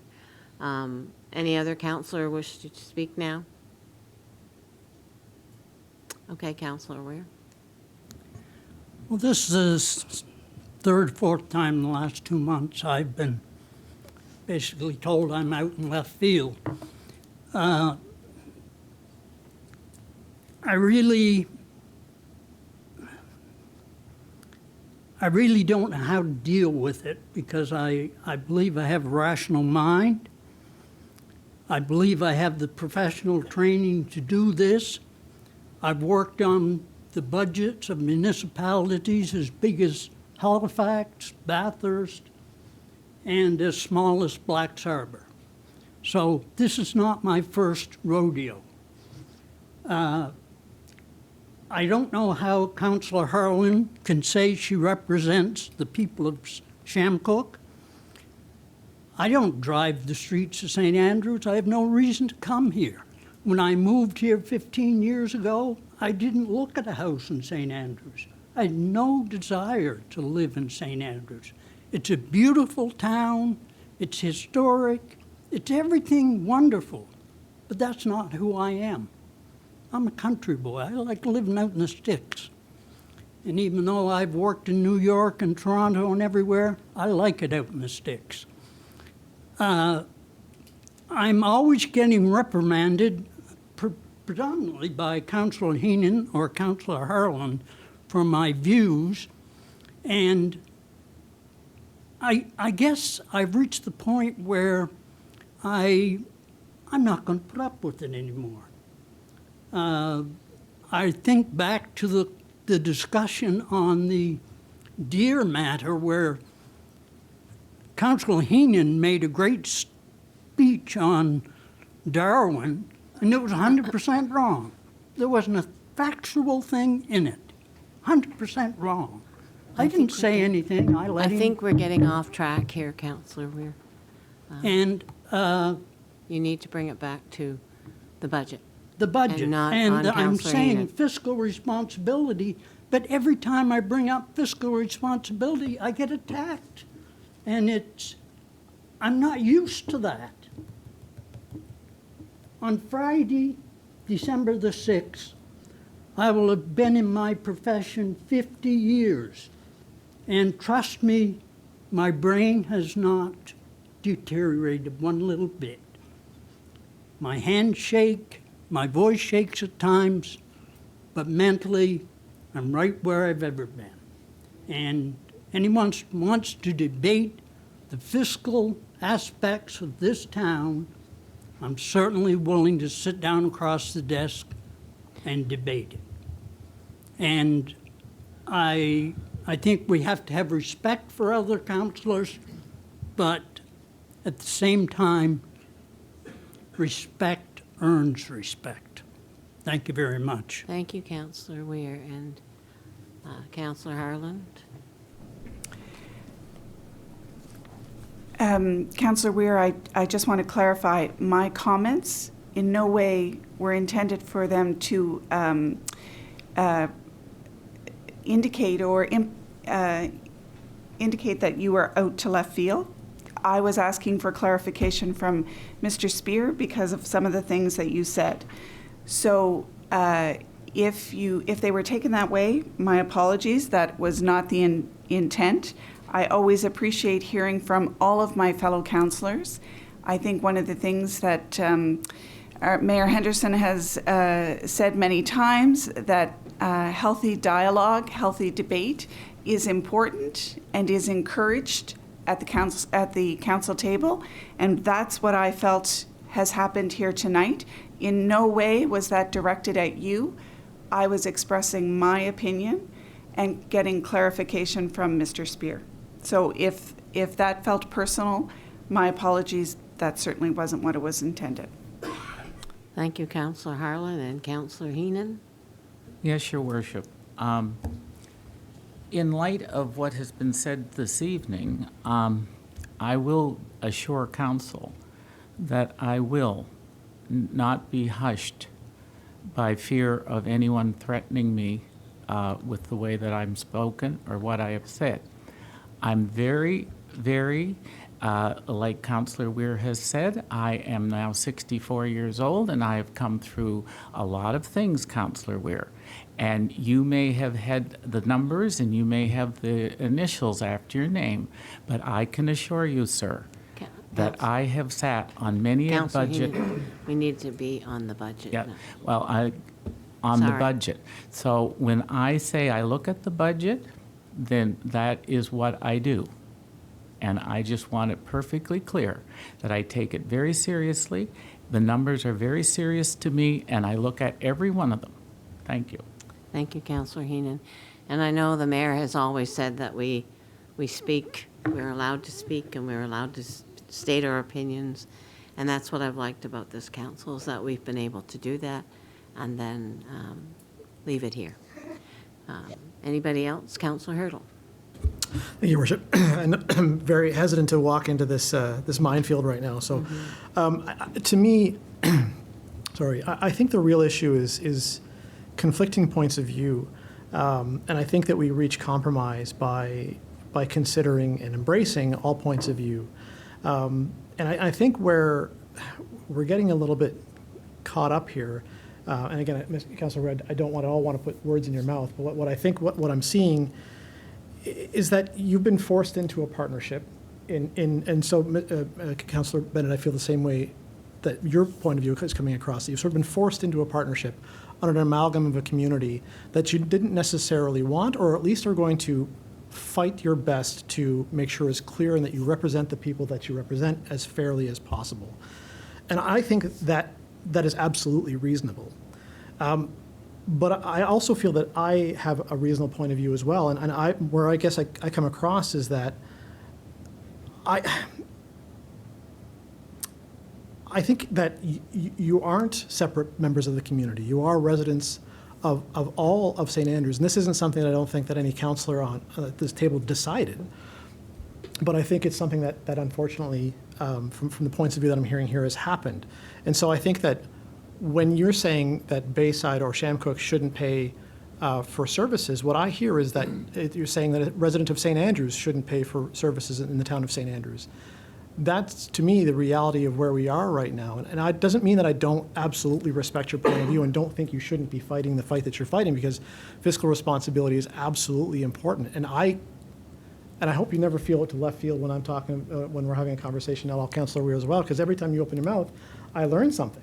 And I learned about how to be a little bit more fiscally conservative as well. So in terms of my point of view, I think it's just conflicting that I don't see residents of Bayside as residents of Bayside now. I see them as members of the town of St. Andrews, and I think that in order for us to get along, we're going to have to start to think more that way, because that's the situation the province has forced us to be in. I think if we continue to look at ourselves as three distinct communities, we're going to need to have three distinct governments to manage those three distinct communities, and that wasn't what was the outcome of this. And I get that that's not what you wanted, and that's not what most people in the communities wanted either, but it's where we are. And if we continue to not try to compromise on this and not give and take, which I think we've done a pretty good job until this point, don't get me wrong, I think we're going to be holding each other hostage, and we're not going to get anywhere.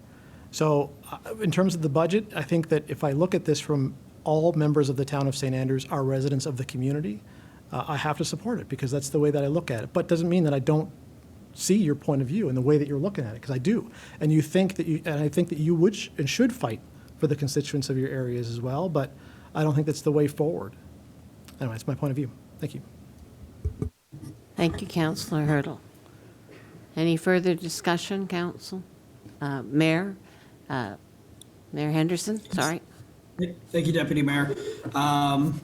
So council, yeah, obviously tough to watch, and I'll be honest, most municipalities across New Brunswick have been dealt a tough hands of cards with municipal reform. Some of the stuff that was brought up today about the taxation, I completely agree, and that's why we call it the bucket conversation. It's not left field at all, and I hope that doesn't come across from me anyway, because I completely agree that there is allocation that needs to be done better. The model in which we're doing is the model that we inherited from the province of New Brunswick. It's the model that's being used. As a council, I do believe we have consensus in the new year to get into that. The good news is, as Mr. Spear did say, is that that 1/3, 2/3 cost is not what Shamcook Bayside is paying today. That would make their mill rate significantly higher. So we do have time before that actually is a situation where Shamcook Bayside is subsidizing St. Andrews. So we do need to have that conversation. We've committed, again, this is, I think, the third or fourth meeting I brought it up, that we will do that exercise, and we will do it in 2025, and we'll have to look at everything. But that is something that we're all committed to doing. I will say that the other things are completely right. It is beyond frustrating that Shamcook Bayside has joined St. Andrews, and if they have a problem with the roads, they call the province, and of course the province has absolutely no responsibility to staff or council. So even when they do extend, like, updating a road as far as repaving, we don't even necessarily get notification it's happening. We see the trucks come in and there's no heads up with the town. So there is an opportunity. This is something that's in front of UMNB. It's not a St. Andrews problem, it's a provincial wide problem. But yeah, we as a municipality can get more vocal on it, and we will get more vocal on it. And this is all stuff that's growing pains of all coming together with a model that was not, again, properly cascaded. Their facilitator did very little to facilitate any of these conversations. Everything that we asked the facilitator, again, they had no answers for. And when they did cascade something, there was no dialogue. It was just, this is what it's going to happen. So the end result is these are growing pains that municipalities across New Brunswick are having, and St. Andrews happens to be one of them. I do have a question for Mr. Spear, though. I do have a concern. I do know that there's 700 line items, and the reality is it would have been great if those columns that didn't line up before, the 37,000 versus 50,000, it would have been great before if you just got an email on it so we could get it adjusted for tonight, but it came across to dialogue tonight. A question to you, Mr. Spear, is this a situation where we could just table it, get that corrected, and then quickly have a special meeting and get this passed? Because I do personally have a problem, and I'm sure you do too, passing a budget where I know that, again, it's a small error overall in the total budget. I completely respect that. But if I know there's an error in a budget, I typically don't like to approve that. So, and again, not blaming anyone, because there's, again, 700 columns or whatever it is that we went through, and we all looked at it, and this just came on the floor tonight. But I just have a problem passing a budget. We know that there's something like that on it. Over to you. It's whatever council wishes, your worship. I mean, it's so insignificant compared to a $7 million budget. It hell's means a difference. What we can do is make a motion to adjust the the amount that comes from the General Capital Reserve Fund to offset it and pass the budget tonight, so we can amend that line item, then I can lower it and the whole budget stays the same. I would recommend that we do that, But- just so it does, Deputy Mayor. Oh, thank you. Council, is that your preference? Can I see a show of hands for Mr. Spear? 1, 2, 3, 4, 5. That's everybody, just about everybody. Thank you. So we only have 3 and Deputy 4. Mayor, I'll move on what Mr. Thank Spear you. just said, just as far as using the reserves, if you have a And we need seconder. a seconder. Councillor Go-Michelle. So council, all those in favor, say aye. Oh, We just, well, you have to leave for debate on the amendment too, Your Worship, that's all. You just Okay. give them a second before you jump right into the motion, okay, or the so, vote. any more debate on this issue? Sorry. Seeing none, then we will ask the question. All those in favor, say aye. Contrary minded, Councillor Bennett and Councillor Weir are opposed, but the motion is carried. Thank you, council, and thank you, Mr. Spear. Now what do I need to do? No, that was just the motion on the amendment. Oh, Now we have to motion. move back to Now the we have to original go back motion to the budget. regular motion, okay. So, that was just for the amendment. So I think Councillor Weir would like to accept the amendment then? Oh, Okay. okay, so accept the amendment. Well, he's changing his vote? No, he was just thought we were already to the budget presentation, so Okay, hold on, you got me confused. Councillor Bennett, are you still remaining a nay on the amendment? I'll be a yay on that. A yay on that? So On you the have amendment, you have okay. unanimous. All right, so now we go back to the original motion as amended. Council? All those in favor, say aye. And contrary minded, Councillor Bennett and Councillor Weir are opposed to that. But the motion is carried, 1, 2, 3, 4, 5, 6. So 2. Okay, thank you. All right, Councillor Heenan, after all that, we go on to the second motion. Thank you, Your Worship and Council.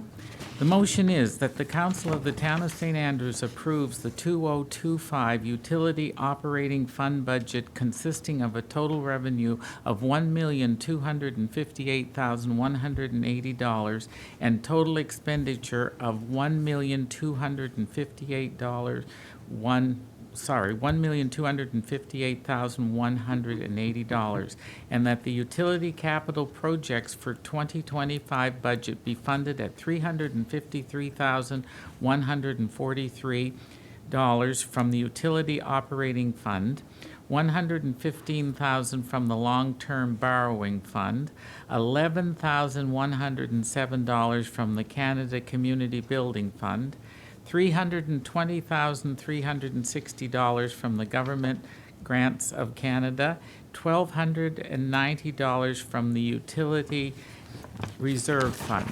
And I so move this, Your Worship. Thank you, Councillor Heenan. We need a seconder. Councillor Go-Michelle. Further discussion, council? I don't see any, even from the mayor. So, question, all those in favor? Aye. Aye. And contrary minded? Councillor Bennett? That's a yay movement, isn't it not? So 1 nay. Thank you. All right, so now we move on to, find my right page. Communication. So, page 116, Your Worship. 116 is, right. 116, correct? 116, and it's, again, you, Councillor Heenan. Thank you, Your Worship and Council. FA 241223, appointments of auditors Teed, Saunders, and Doyle for 2025. Under the Local Governments Act, Section 71(1), the council of every local government shall appoint a clerk, treasurer, and an auditor. Auditors are regulated under Section 71, bracket 1 through 5, 84, bracket 4, 99.1, bracket 1, D of the Act. We originally appointed our current auditors in 2012, but we should formally appoint them again by resolution. It is recommended that Teed, Saunders, and Doyle, Chartered Professional Accountants and Advisors, be appointed. Staff recommends in 2025 to put forward an RFP process to follow best practices and allow us to appoint an auditor for 5-year intervals. The motion is that the Council of the Town of St. Andrews appoint Teed, Saunders, and Doyle Chartered Professional Accountants and Advisors to be designated auditors under the Local Governments Act for 2025. I so move. Thank you, Councillor Heenan. Seconder, Councillor Bennett. Any more further discussion? Councillor Hurdle. Thank you, Worship. Just a quick question. Is there any reason we don't go to RFP now? Just a timing issue, that auditors take a lot of time to get prepared. And so if we went to an RFP, we wouldn't appoint them till February. We'd probably be into the end of next year before we'd get our audit completed.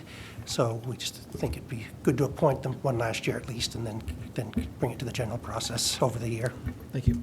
Thank you, Mr. Spear. Does that answer your question, Councillor Hurdle? Any further discussion? All right. The question is, all in favor? Aye. Contrary minded? Okay, carried. They're appointed, and it's carried. The motion is carried unanimously, right? All right. Again, Mr. Heenan, Councillor Heenan? Thank you, Your Worship. And Council, FA 241224.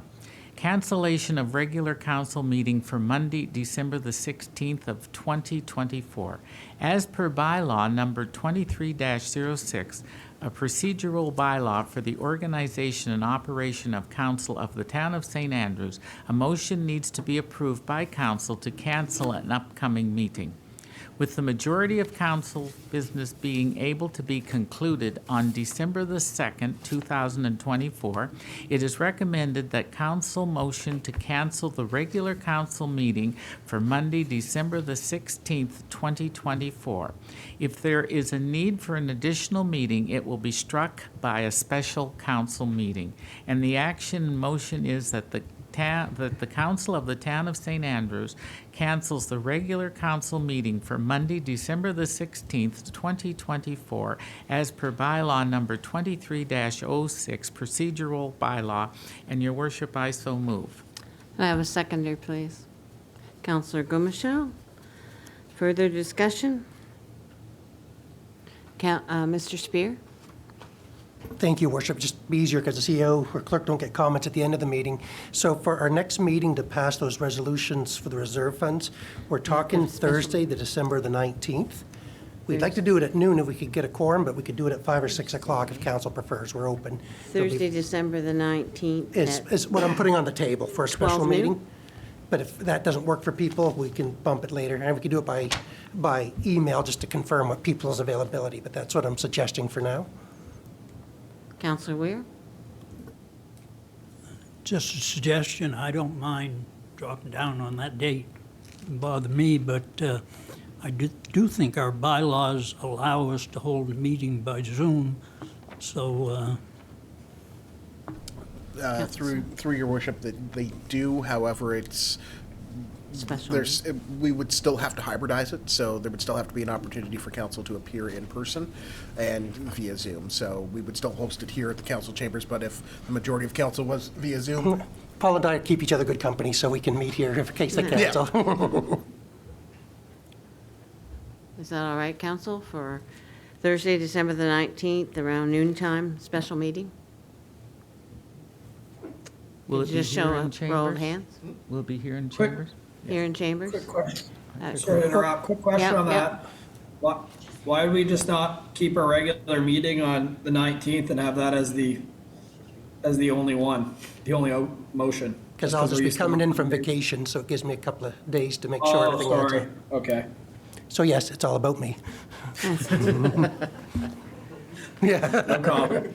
Counselor Heenan, you had something? No, I No. was just voting Okay. for that I would do it on the 19th, Your Worship. So could you show hands so that our staff know that we will be available on the 19th? Okay?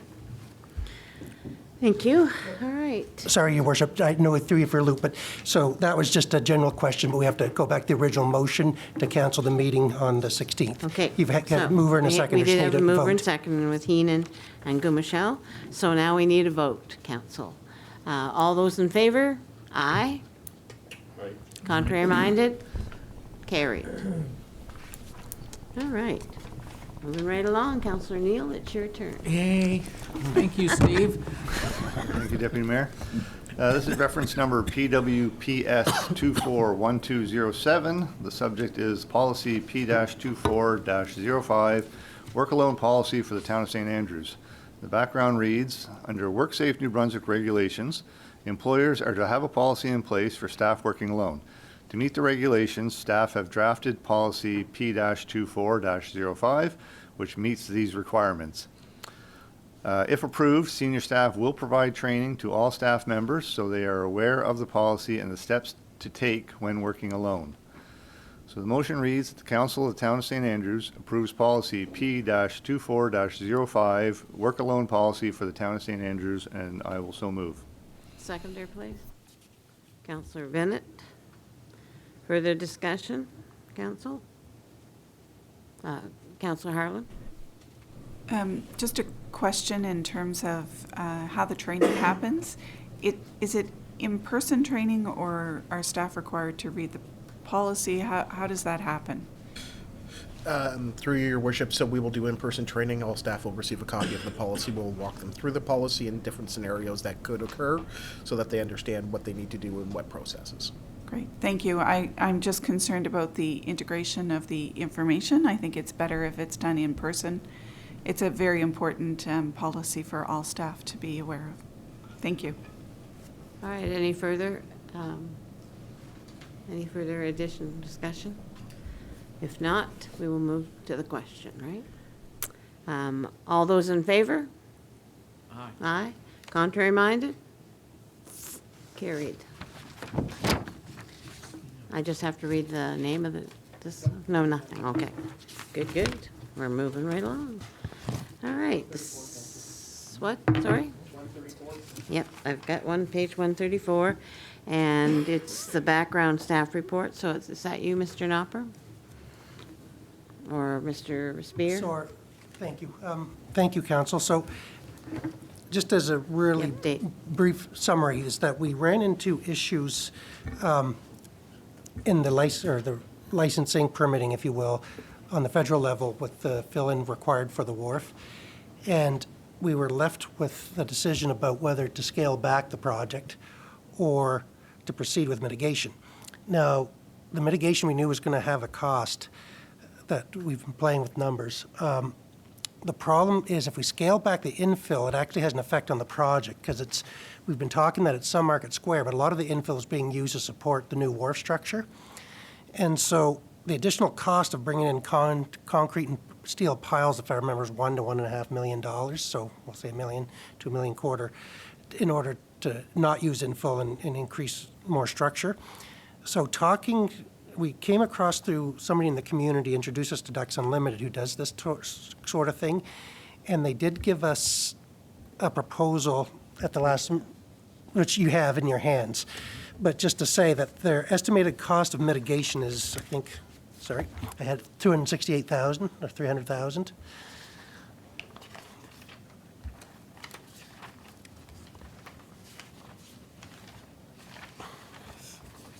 Anyway, so it was going to be $268,400. Look at me, memory. To do this mitigation, which would allow us to fill in Market Square and go out to the wharf as we originally proposed, to be the original hybrid model that we originally called it. So it's additional cost, yes, but we're stuck then. Either we pay the additional cost or not pay it and then have to spend an extra $1 million, or we pay it and save that money. So we're still, it's $268,000 we weren't expecting, but in order to do the project, it's really saving us $700,000. Because of we couldn't get around the mitigation without any infill. We had to have infill to make our wharf at the cheapest option. That was one of the reasons we went with a hybrid option, was to save cost, because the infill, instead of structure, was significantly and also quicker. I'll remind you that we think we can still do it over a winter and have it done by the spring. But we're starting to tick-tock a little bit, and maybe one of the discussions we'll have is on this at our meeting. If you want, we can wait till December or January's meeting, but it'd be good to start this process. But I'm just trying to get a feeling if this looks appropriate to council, that in order to really, we've got to get the final design going. We still got to go through the DFO mitigation process. They've told us in theory, or in verbally they'll accept this, but there's still a process to work yourself through paperwork and stuff. And so we'd like to get this going. I don't think a month is going to change anything here nor there, but it'd be good to line up the staff at Ducks Unlimited who have their own professional department, which was news to me, but they do. Then I know they're a big organization, but didn't realize they did project management. And if there's anything we can do to discuss this, more information you'd like at a future meeting, let me know. I'm open to a million suggestions, but I'm, again, just trying to move this forward, best case scenario. All right, council. Sorry, Your Worship, just one additional note that the engineering work with the infill project, if we go forward with that, can run concurrently with the DFO project, this together, so that we can jointly get to a point where the projects can actually meet approvals at the same time. So, yeah, that's one of the biggest factors with this. It can be done at the same time. Yeah, and not even to the point, just to expand on that, they can get approval from DFO, but last we heard they would actually, as long as we committed to doing the work and had to put down a financial, I think the value of that, to be honest, up front in a certified bond or something, that they'd allow us to delay that, you know. So, meaning we didn't have to get that work done and then start the wharf, that as long as we gave our word through an agreement to do the work, we could start and proceed with the wharf project. Thank you, Mr. Spear and Mr. Knopper. And council? Oh, the mayor. Sorry. It's okay. Sorry that I'm mobile tonight and don't have the report in front of me. So, sorry, what was the total project cost again? $268,000. That includes the cost of the work. And so, I guess since we're talking about it, there's a salt marsh over in Campobello that is currently completely isolated, that has no tidal action. And this would be to remove a lot of the material. There was a man-made road put across it decades ago. And so this is an offsetting one, and that they want to create a channel, not remove the whole berm, but create a channel that would allow it to be 100% under tidal action. One time we thought it'd be significantly cheaper last week. And we were hoping that we could only create it so it was under tidal action at the high tide or half tide, but they want it to be brought down to the same elevation as the salt marsh that it's affecting. Okay, so, sorry, I know you went to a meeting and I had another meeting for the town, so I went to one, you went to the other. How does that credit system work? Like, does this project give us the exact amount of credit that we need, or is this a situation where this would give us extra credit? Or like, how, I'm just wondering if there's any way to have another partner that needs these credits as well to do projects to bring down the cost for the town, or does it just happen that DFO said this project is exactly what we need, the exact amount of fish habitat that we need to do the wharf project? Just because I was under the impression it was going to be less than this. And again, I do understand the total project cost. It is a savings compared to if we didn't do this at all. However, it still is extra cost for the taxpayer of the town of St. Andrews. So I'm wondering, how does that really work? Is it the exact amount, or is there extra credit there that the town would have in reserves, or be able to essentially sell to somebody else for helping this project? No, so the ratio was 1-to-1 that they were looking for our project, and this particular project meets that. It's within enough of a threshold that it's all for us. So we're not building extra capacity, if you will, or anything that we would need to fully finance this to get the credit we need to complete the project on Market Square and Market Wharf. And through your worship, just to note as well, it's not just for the construction work, it's actually for the construction plus the monitoring that has to occur afterwards. So that's the 268,000 would be the total price for the entire monitoring system as well. And my question on that is, TFO, or not TFO, Ducks Unlimited is the project manager. I'm just wondering what happens in the case of overages, as we've gone to engineer several times and what we've got for their assessment ends up coming up significantly higher. Is that a risk that we have that this could be $325,000 or $330,000? That Yes, I can't lie, it is. It'll be a tender process. This is an estimate, all of this based. They were talking to a contractor, local contractors in Campobello. That was one of my concerns, is just that because it's isolated, it would be less competitive than it would be where, you had people from St. John, Fredericton, Moncton, St. Andrew, St. George, whatever, that could make a project, where this, they have to get into accommodations and things. So they feel comfortable with that quote. But again, with all these tenders, it's based on the amount of quantity going out, and that's all they could do at this point in time. What we could probably do, though, is work through it all and put out a tender for this work as quick as we can. And so we wouldn't start the work project till we had a good idea how much this one's going to cost, would be my initial recommendation, without talking to Ducks Unlimited, who may say that's a terrible idea. But nonetheless, we should be able to run the tenders close together so we can see what the real cost is. Thank you, Mr. Spear. Does that answer your question, Mayor?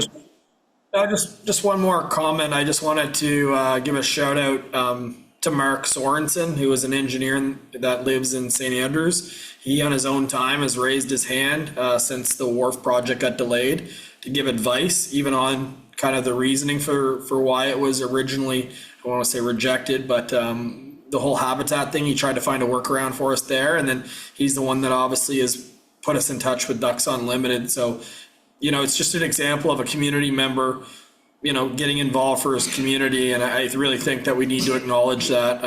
And he's already reached out about another challenge we have in the community. So I'll be honest, in this process, this might be a little bit of a jab, but this is the first time I felt an engineer in this process really,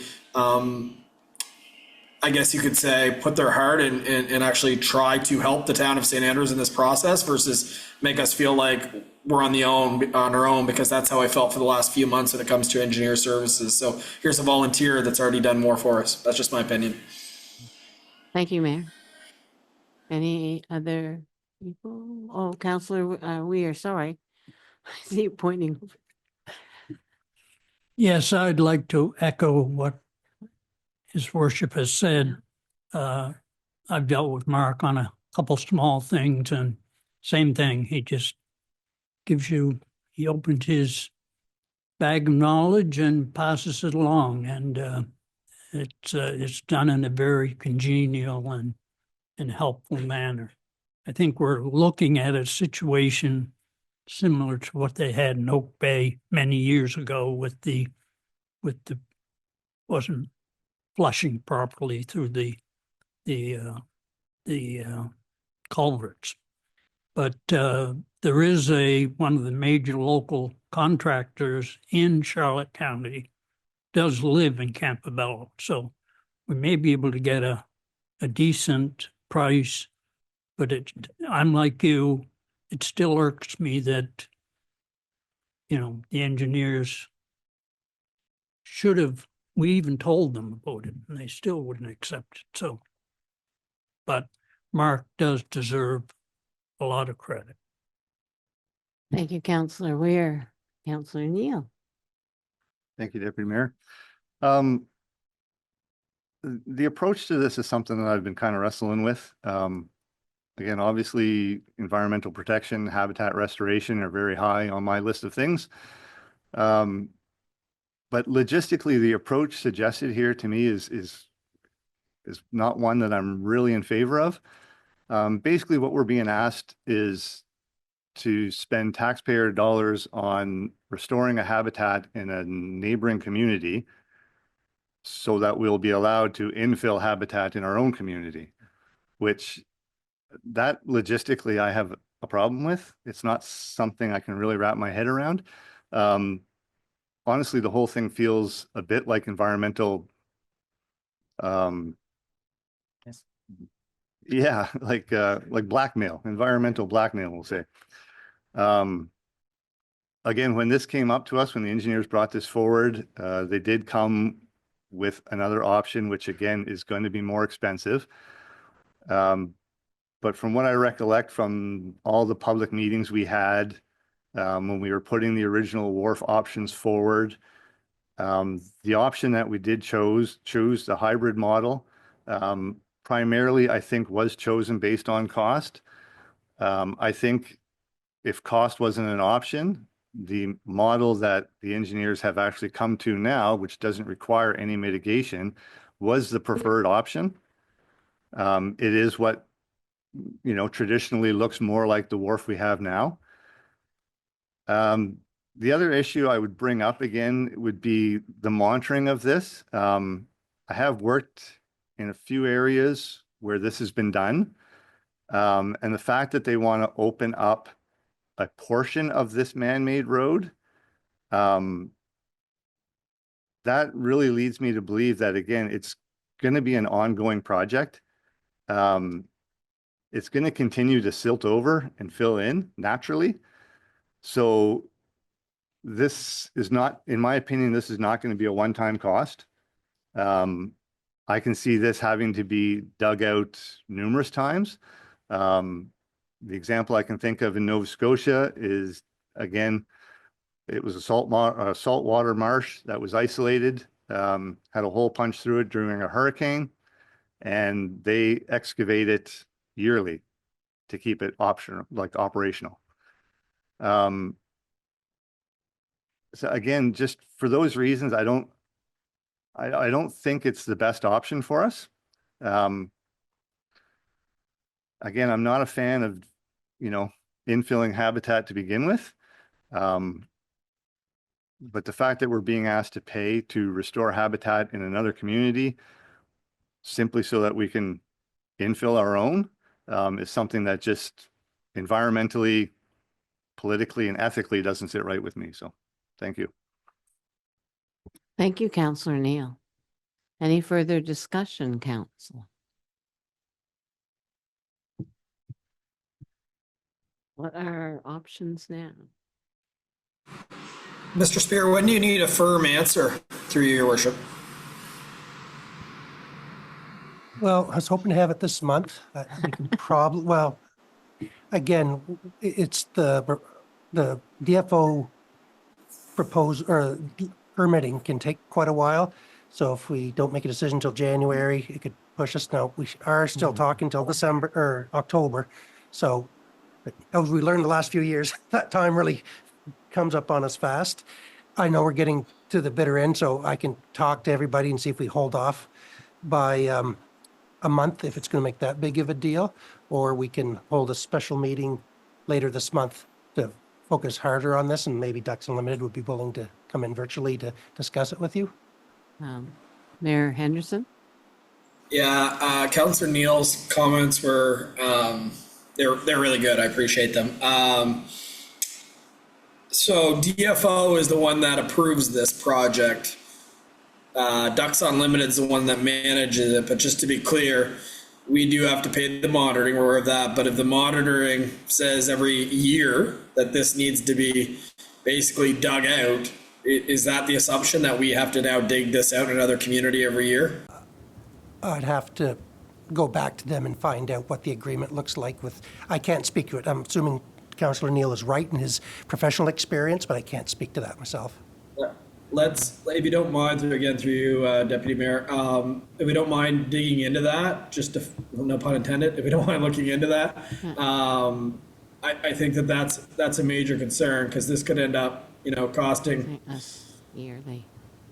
$30,000 a year for forever if that's the case. And I don't have I guess there's risk with every mitigation project, but Councillor Neal's comments certainly had impact on me. But with that being said, $1 million extra to extend the wharf also has impact on me. So before we as a council make a decision on that, I think we need to know what the risk is involved with this long term. But again, if DFO says this is going to work, and Ducks Unlimited saying this is going to work. I think if it doesn't work, I think we need to make sure that we'll pay the monitoring, but like, it's not our problem because we did what they said for us to do. They, as experts, told us this is the project that will mitigate it. I'd really like to know if they're wrong, if that's something that we pay, because that doesn't feel right to me at all. If this is a project that they said is going to increase habitat and they're wrong, that shouldn't be on us. Thank you. Mayor? Councillor Weir? Yes, when you first made the comment about monitoring, I was getting ready to ask the question, how much is the monitoring costs? And do we have a definitive timeline on it? Will DFO or Ducks Unlimited give us a definitive timeline? Otherwise, we're in it for perpetuity, I think is the word. And, So that's how many grandchildren down the road? Yeah. Great, so. And just form an informal telephone call for about 15 minutes this afternoon. They said monitoring years 1, 3, and 5. But I don't know if that's all they're willing to look at or if that's what someone's willing to commit to, that after year 5 it's done. I don't know. So I'll have to go back. They're excellent points, and I just don't have the answers right now. So we will hold off on this until we get information. I'm there. And just one more on that point. Do they have the ability after year 1, year 3 to say, oh, we still have concerns, we want to extend you another 5 years? Like that's what I need to know. Or at the end of 5 years, we're off, we're done. That's all questions I think we need to know to both Councillor Weir and Councillor Neal's comments. Thank you, Mayor.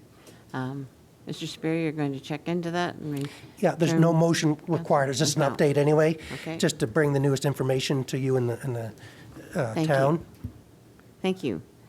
We're into Economic Development, Business and Culture Committee. Councilors Hurdle and Weir, and you're on for 24-04 bylaw on page 136. Councilor Hurdle. Thank you, Deputy Mayor. And this is in reference to EBC 24, goodness, I need my glasses, I can't read it. EBC 240902, and the subject is bylaw number 24-04, Heritage Conservation Bylaw for the third and final reading. The background is the Heritage Board of the Town of St. Andrews was established in the summer of 2023 to develop a heritage conservation bylaw. The board has developed a draft bylaw for consideration by council. Please see the attached document for more details.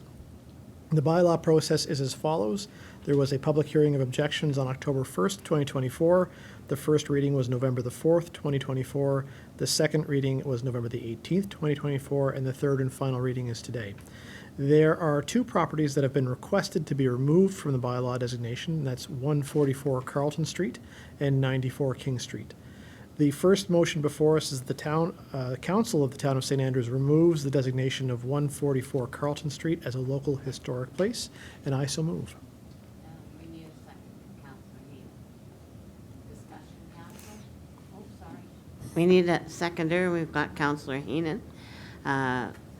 Any further discussion, Council? If not, we will go to the question. All those in favor of removing 144 Carlton Street as a local historic place, say aye. Aye. Contrary minded? None. So carried unanimously. All right, continue, Councilor Hurdle. The following motion is that the Council of the Town of St. Andrews removes the designation of 94 King Street as a local historic place, and I so move. Thank you, Councilor Hurdle. Is there a seconder? Councilor, the Mayor. Mayor Henderson. Thank you. Councilor Heenan. Any further discussion? Ready for the question? All those in favor? Aye. Contrary minded? Carried. And the next one. And the last motion is the Council of the Town of St. Andrews grants leave for the third and final reading to bylaw number 24-04, Heritage Conservation Bylaw for the Town of St. Andrews, and I so move. Seconder? Councilor Harlan. Further discussion? Sorry, Your Worship. Just one note, you were provided a new map that was So that's been updated with the properties that you were asked to remove before, and actually with the updated ones that you've just approved. So this will be the map that is updated into the schedules. So just so you're aware, that's what it will look like now.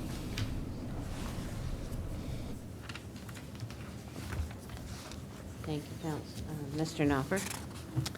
All right, so now. Sorry, just a moment, Your Worship. Oops.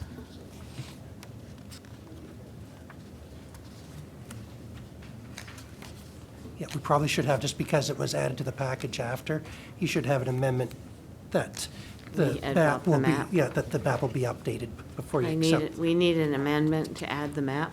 Councillor Heenan, and seconded by the mayor.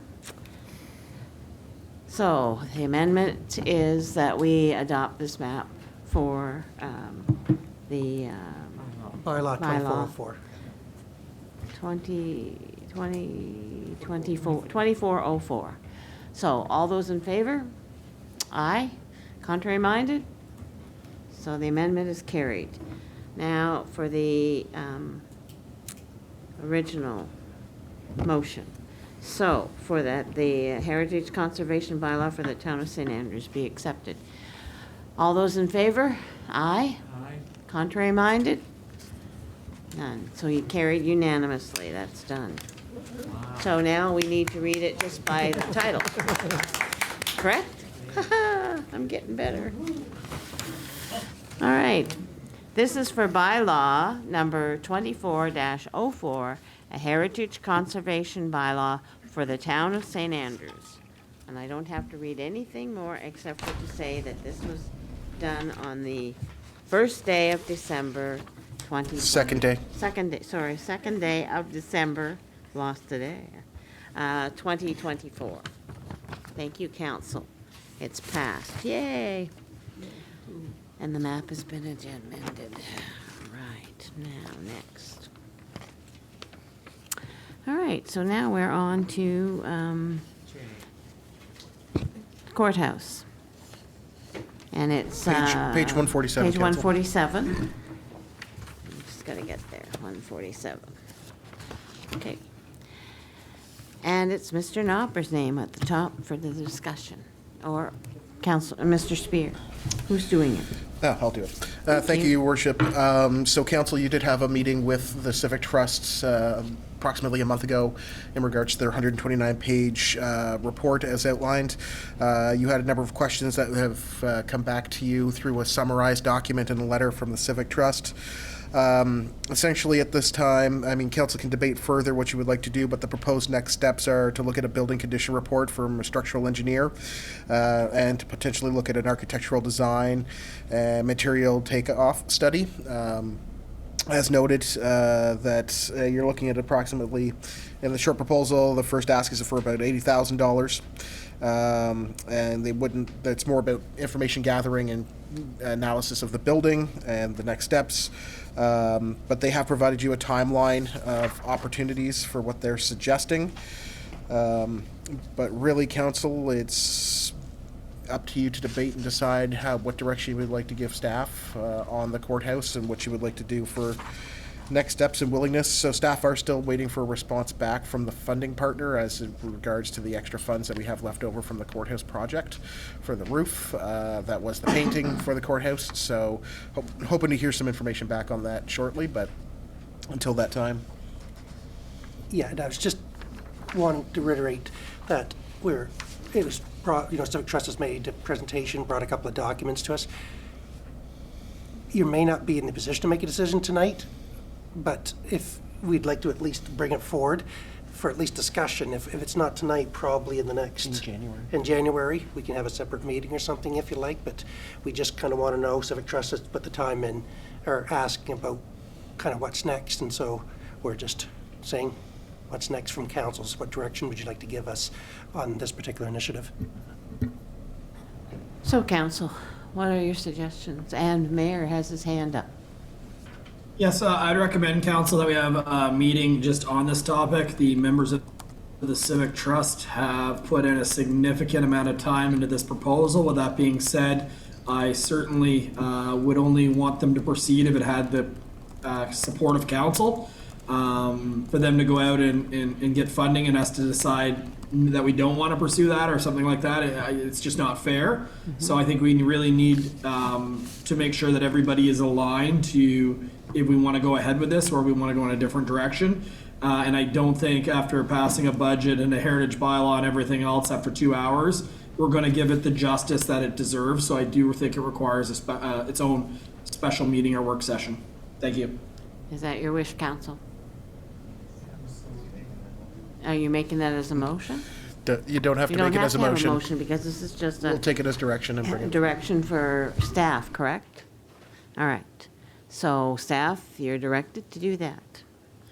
And thank you, St. Andrews Civic Trust, for putting all your hours into this. We really appreciate the work that you've done on the courthouse, and we'll have that meeting in January and hopefully finally get some decisions about the courthouse. So that being said, that is all our oops. Okay. Keep going. Oh, new business. Yes, but I had to finish that. There was nothing on Recreational and Environment Committee, and there's nothing for the Planning and Community Development Committee. So now we're into new business.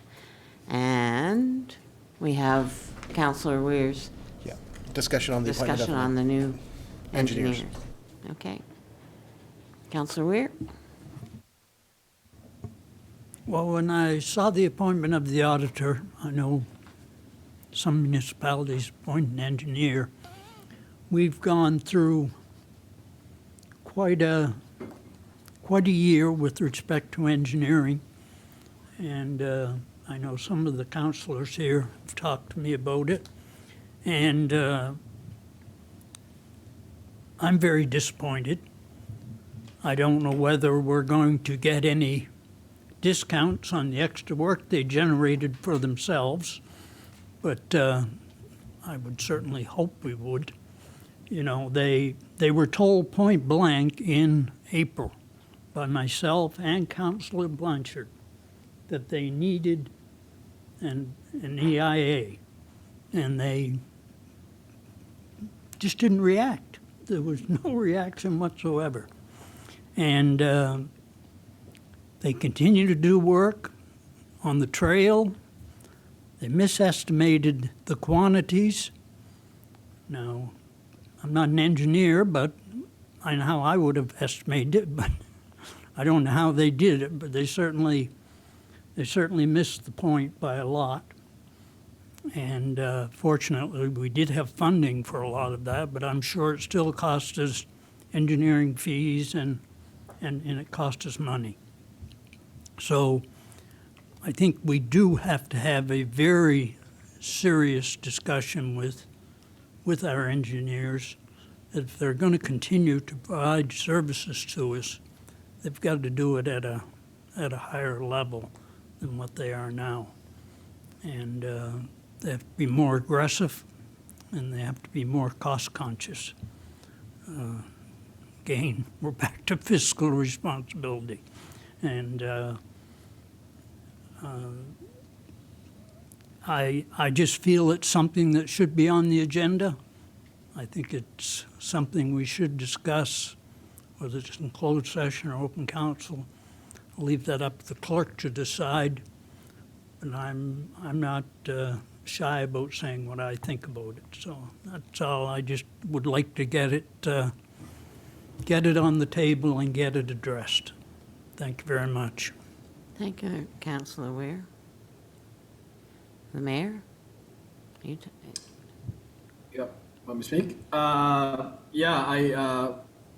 completely concur with Councillor Weir that overall the service that we've been receiving from our current provider has not been up to the standard that we've received over the last, I'll call it almost a decade that I've been involved.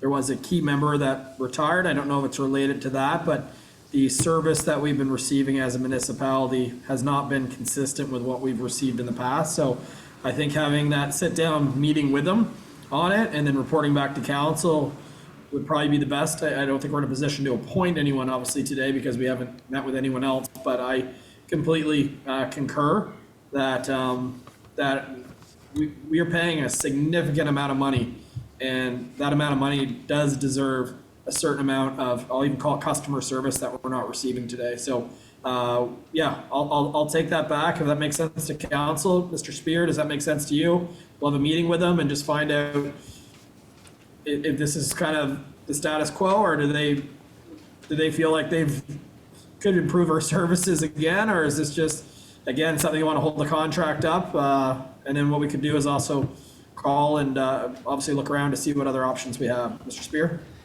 Yeah, Your Worship, I don't disagree with Councillor Weir's saying, but it was already on my thing to make an appointment with them and have a talk to them between now and Christmas and say, express our concerns over some of the events that have happened and express that it's council and staff both that want to have a discussion about how we're going to, if we move forward, what it'll be. Should say that though they've been our go-to engineers, we do occasionally run RFPs, and maybe we have to run more of them on a project-by-project basis, or find a new civil engineer who looks after kind of the in-ground stuff and go to more extra RFPs for stuff that's outside. Anyway, it has been high on staff's agenda, too, to have that year-end discussion. So that will be on your radar for January, or for the end of this month.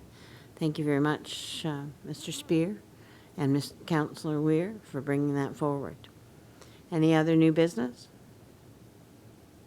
Seeing none, we're into question period. So, any questions? Okay. Wow, we have questions. Come up to the podium and make sure the microphone's on, please. And state your name. Good evening. My name is Brett Fotero. I'm one of the directors of the newly formed St. Andrews Historical Society. I think we had at least one of your counselors at our inaugural event at Drew Haven, and I kind of feel bad because I sent my board an email saying, hey, the courthouse is on the agenda tonight, and I didn't ask them to come, but they've all been here watching. So, but I just want to say that I'm honestly a bit perplexed about the process, and so that's my question. I've wanted to get a copy of the report. We participated, spent quite a bit of time submitting a fairly lengthy proposal to the Civic Trust, went through that process, and have been waiting kind of anxiously to see the result. So I've asked the Civic Trust for it. I sent an email today to the town and was told I can't get it until after tonight. I guess I'm asking because I'm not sure whether tonight is enough so that now the report can be released. So for those who participated in a very public way in this process, it would be great to know what the report is so that we can offer feedback. We may be thrilled with it. Don't know. Haven't seen it. So that's the concern, is trying to understand better the process, because obviously we have great interest in the courthouse and how it will be used in the future. Thank you very much. Thank you. Mr. Spear or Mr. Nalpin? So I guess it's until council's accepted the report. It's been our practice not to release reports. It is still in Civic Trust hands. It was their document of submission. If you could, you don't have to get into whether they've asked them and they've said no or anything like that. But council hasn't formally accepted it yet, and so our practice has always been, it's not on the courthouse, it's on lots of stuff, that until council's accepted the recommendations, we don't release a report. Yeah, so I have asked the Civic Trust, and they told me to check with the town. And I encountered this problem once before when there was a report I wanted to see that you were going to consider, and ultimately, and I actually think it related to the courthouse. It was the first thing done by Broken Shovel Consulting. Yes. So I think actually you should consider this issue of whether your policy of not releasing it until you've accepted it is appropriate, because it denies people in the town who are interested the chance to see what you're seeing and discussing. So, you know, we come to hear, and we know you've got it, but we don't know what it is. So it'd be great for us to get it tomorrow, but maybe in the future you can consider whether, when a nonprofit group like the Civic Trust, or you've hired somebody and they've submitted a report, I think it's a public record at that point, whether you accept it or you choose not to. So that's the concern. We look forward to seeing it, and hopefully we can offer you feedback on it before the next meeting that you, if I'm understanding it correctly, that you'll be having about it. All right, Mayor Henderson? Yeah, just in response to that, they're fair comments. I think one of the challenges are when you're on town council is if someone gets a report, they'll call a council right away, and if we released it before we had a chance to talk about it, sometimes you're not prepared to answer questions. At least Mayor, I can't, because I need to have a little bit of backing of what council's feeling, but it's a legitimate point, really. If it's something that's presented to the town, it should be available to the public. The problem is when you're on municipal government is if someone does a report for you, for whatever reason, when that goes out to the public, it gets transcended that this is what the St. Andrews Town Council or whatever the community is planning to do, when it might not be what they're planning to do. It has nothing to do with this particular courthouse. It's just in general. People, when they see even a motion or they see a report, it really quickly turns into this is what they're doing. So I completely agree. It's kind of a tough one. But I will say on this specific one, unless I'm missing something, I see absolutely no reason why we would hold back this report. If Civic Trust is saying, go to town hall, then I personally have no problem with it being released so people can see what's before us, unless I'm missing something, Mr. Spear. No, you're not missing anything, Your Worship. They had, the original meeting, they presented it. They said it was kind of a draft report looking for feedback from council before they made it public. That was all, but I'll get in touch with Civic Trust tomorrow, and if they have no trouble releasing it, that's good enough for us. We'll provide copies to whomever. Perfect. That's exactly what I was going to say. If Civic Trust says we're good to release their report, then I have no problem releasing that either as from a town perspective. So as long as no one else sees it different on town council, I don't know why we'd hold that document back if Civic Trust is okay with us sharing since it is their document. Anyone on council have a problem with this? No. So, Mr. Spear, you'll check with Civic Trust, and then hopefully you will get a copy as soon as possible. Thank you. Mr. Chaptiani. Stan Chaptiani. I have three things that I think I would like to maybe comment on, but also maybe part of questions. I still sit on the Technical Advisory Committee for the landfill, and the committee had, over the about 8 or 9 years that I've been sitting on it, had numbers of issues with engineering firms, and there were similar things to what I'm hearing tonight.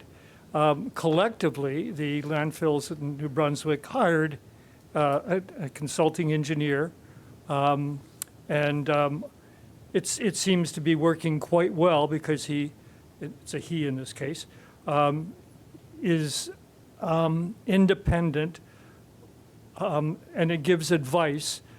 The advantage that he has is because he represents the 5 or 6 other landfills, he gets a variety of information that's greater than what that one landfill offers. So as a possible question, when Councillor Weir's suggestion about hiring an engineer for this town, it may be something to consider having a discussion with St. Stephen, St. George, other towns that you might be able to share the expertise of a particular person. So maybe that's a question, or if I ask it as a question, would you consider moving in that direction? Because I certainly have seen the benefits at the landfill, and I think that there could be the similar kind of benefits here. Second comment, really more than a question, and it comes again back to the discussion of budget. In my experience in 2012, when I started as mayor, we had about 12 years of a political attitude that said we will not raise the mill rate, and we will try to keep things under control. But what that meant was for 12 years, very little got done.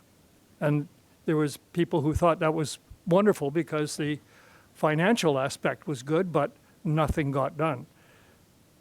I inherited that, and with Mr. Spear as well, and we've been playing catch up. And what I'm hearing from this council is that that deficit, it's I guess an institutional deficit, is still here. What you're doing is at a far higher level of complexity. You've got better tools. from where I sit, I'm seeing, I think, excellent decisions, excellent processes being implemented. But it's a frustrating reality with the issues around climate change and what it's doing to the town, the issues of expenses and supply chain costs.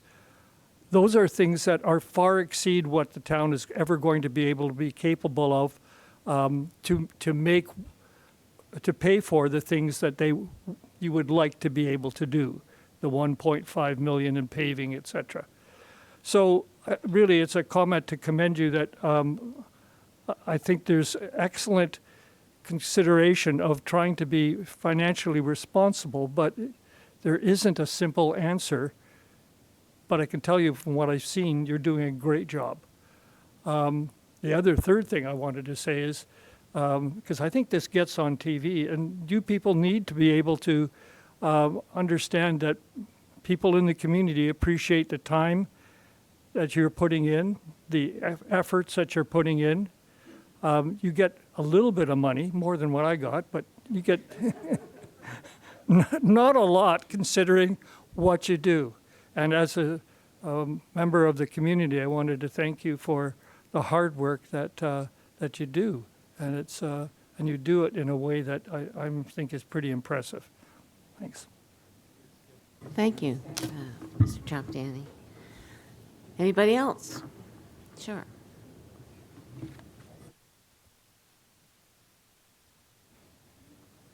My name is Joan Schwartz. I'm very grateful that the council has passed the heritage bylaw. At the same time, my question is, what's the implication or the irony that on the same night that the bylaw is passed, two incredibly historic buildings in town have been delisted. One would be 200 years old next month, and the other built in 1829. So if the heritage bylaw, I don't know whether it would have mattered if you passed it first or not, because you can ask to be delisted, but what are the implications now of having a heritage bylaw where there really someone can come along and pretty much do anything they want now with the Tilly house or with Windrose, and what's the next house that's going to go? And so I say there's a bit of irony, and how do we reconcile that? Thank you. Mr. Spear? I guess I'd refer to Councillor Hurdle. I can't answer it, but he has been speaking to a lot of these homeowners that have delisted it. I will say from a procedural, it was easier to delist those that were interested prior to the bylaw, that there'd be a lot further steps after that the bylaw's been enacted to prevent it, or at least to have a sober second thought, as we say, at looking at it. So it will be harder effective now. That's what was all done prior to the third reading of the bylaw. But Councillor Hurdle, sorry if I stole any of your thunder. By all means, steal the thunder. It's a great question, and I think one that we almost didn't have time to answer, if you know what I mean. We just, as you know, it's been a long process with it, and we really wanted to make sure there was a lot of public process throughout the last year and a half with this. The unfortunate thing is there are people that miss that public process, and speculation, myth, rumor start to spread about what it is that we do or that we're trying to do, and it becomes a fact that, okay, maybe now is not the right time to try to debunk all that in this exact moment, but knowing that we're also not trying to pass a bylaw through coercion, but collaboration. And so when people are kind of up in arms that they're afraid that, well, this is just the back door opening, but when we really pass it, we're really going to do all this stuff, really wasn't in the spirit of what we were trying to do. So my thought process behind it, and you could debate that maybe I should have fought harder to try to get these houses on board, and something I've grappled with myself. There's time to get back on if we can just show and prove in the work that we're doing, because it's not just we pass the bylaw and we're done. It's that we continue to create a culture of sustaining these properties of value that you can hear even in your voice as we speak about these properties themselves, how much love for them that there are in our community. So the more that we show that what we're doing works, my hope is that through a collaborative approach, that and by osmosis almost, that we get more homeowners on board with it, and we're able to, as a community, speak to why this really matters, as opposed to getting in conflict, which is how it felt when these houses were being asked to delist, is that there was a conflict. They felt like we weren't being transparent. It felt like, it didn't feel like the right type of conversation to have at that point. But the work is not over, and we hope to have everybody that has a historic heritage property to be on this, because I think the way that we did it was at the best way, the soft rollout approach, and I think that we show what this is through the work that we do. Hopefully that answers your question. I know I'll keep grappling with it in my mind too, but I completely concur. Thank you, Councillor Hurdle. And Mayor Henderson? Yes, thank you. That's another great question. And before I go on to Stan Choptiani, thank you very much for those nice comments. And I will say that just on Stan Choptiani's comments about asset management and holding the mill rate consistent like the town did for a number of years, it's important to note that this isn't a St. Andrews thing, is that asset management, 15, 20 years ago was something that wasn't done really in any municipality. It really doesn't matter if the mill rate went up or down. It just was not something that was done at any level of government, really. So as governments have evolved and start to, look at the cost of putting a pipe in and the replacement life and things like that, obviously we're in a different situation, but I don't think that was anything to do with previous council decisions, because it was something that just wasn't done in any community. So again, thank you for the kind comment. So I guess specifically for me to answer the question on why these specific properties were allowed to be removed, their designation. When I went to the information session, just like a lot of councillors did from the Heritage Committee, they did say that this is something that homeowners can do. And I think it's very important between the Heritage Committee and for Town Council to be consistent. So for the Heritage Committee to say that and Town Council to not go ahead and allow it, I think that's where trust gets lost fairly quickly. And the reality is the best course ahead for the heritage bylaw would be that we find a way in which there's incentive to be part of a historic place in the town of St. Andrews, whether it be through the municipal government, having some type of fund, or I know that Karen Ludwig spoke of that there was a federal fund at one point, and when Mr. Spear and I spoke about the home assessments, we even brought it up to them that in Nova Scotia, I believe there is one and there isn't one in New Brunswick. So hopefully it gets to a situation where homeowners that just been removed say, hey, this isn't as scary as I thought, and there's a real incentive to be part of it. So that to me is the way that we get everyone on board. But I think the key from the Heritage Committee to Council is that this is something that the town overall, the majority of the community has wanted for a very, very long time. And what this really is a bylaw that will allow people to not just buy and bulldoze. So people, I see it all the time. I'm actually in Charlotte right now. My friend here just had an offer in their mailbox the other day, not even seeing the house. They just wanted to buy the house to bulldoze it. And as St. Andrews' population has grown and it continues to rise as a hotspot for people to want to buy real estate, this will help prevent it. And then of course the character defining elements that make these homes as historic as they are, it will protect those. And if people want to alter them, at least there's a process before that they'll have to go before a board to explain why they want to do it and how, and at least, present a case versus just modify a complete home. But yeah, back to the original question of why we allowed it. It was basically a situation where that was something that was communicated in those in the public engagement sessions, and it was important for Town Council to do exactly what the Heritage Committee said that was possible. I will say moving forward, people will have to now ask, or at least I guess you could say, be a little bit more transparent on why they want to be removed. And again, Councillor Hurl touched on it. Just one last point is a lot of things in which I've heard in the community opposed to the heritage bylaw were all things that weren't the case. A lot of people think that this is just the first step of doing more. Now that we have it, now we can do what we want. No, to change this at all still requires three readings and a hearing of objection. If anything, to me, this will stop, I guess you could say those that are against the heritage bylaw will stop a more strict one, because the concern is in the future, if somebody decide to buy and bulldoze a couple historic homes in St. Andrews, I bet you the council of the day would end up putting something in a lot more strict than what this is. So a lot of fears, but more or less it's just honoring what the Heritage Committee said in their information sessions. Thank you, Mayor Henderson. Thank you, Councillor Hurdle, for your comments. Sorry, Deputy Mayor, just one comment on the bylaw itself. If anybody does want to be relisted onto the bylaw, it takes one motion of council and a request to council to be re-added back to the list.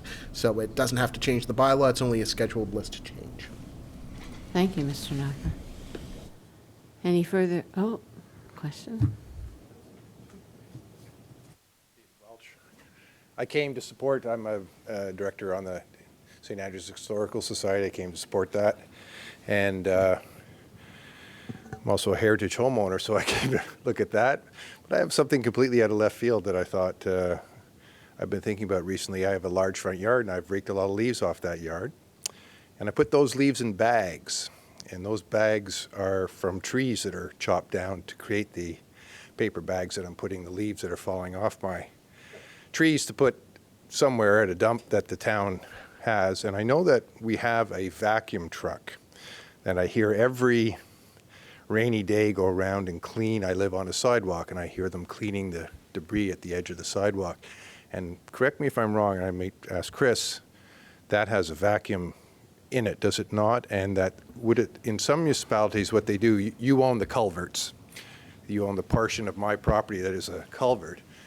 And I'm constantly taking the leaves mostly out of there, but why could we not, to save a tree, put the leaves in there and have the vacuum truck come and suck those leaves out in a time frame that is given for the same process of collecting the leaves? I just think that the wastage that we're seeing with the paper bags is something that possibly, if that truck does that, is something that you would want to consider. Mr. Spear? So the truck, maybe in its glory days could have done something like that, but that's a 30-year-old truck now we've been buying used. So it can't, because we did have that discussion fairly recently. I'm not sure there'd be sufficient resources to go all through town is the only other question. You know, depending where how it's cost shared, all of Bayside, Shamrock too, I don't know. But the truck is up for replacement in the next couple of years is within our 5-year plan.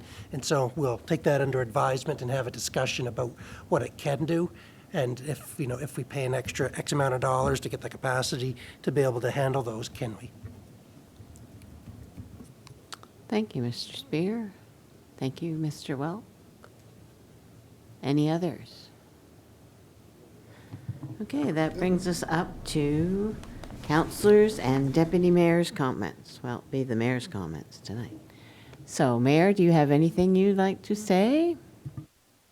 Yeah, I'll just two quick things. I just wanted to thank staff for the budget. There's a lot of work that goes into that budget.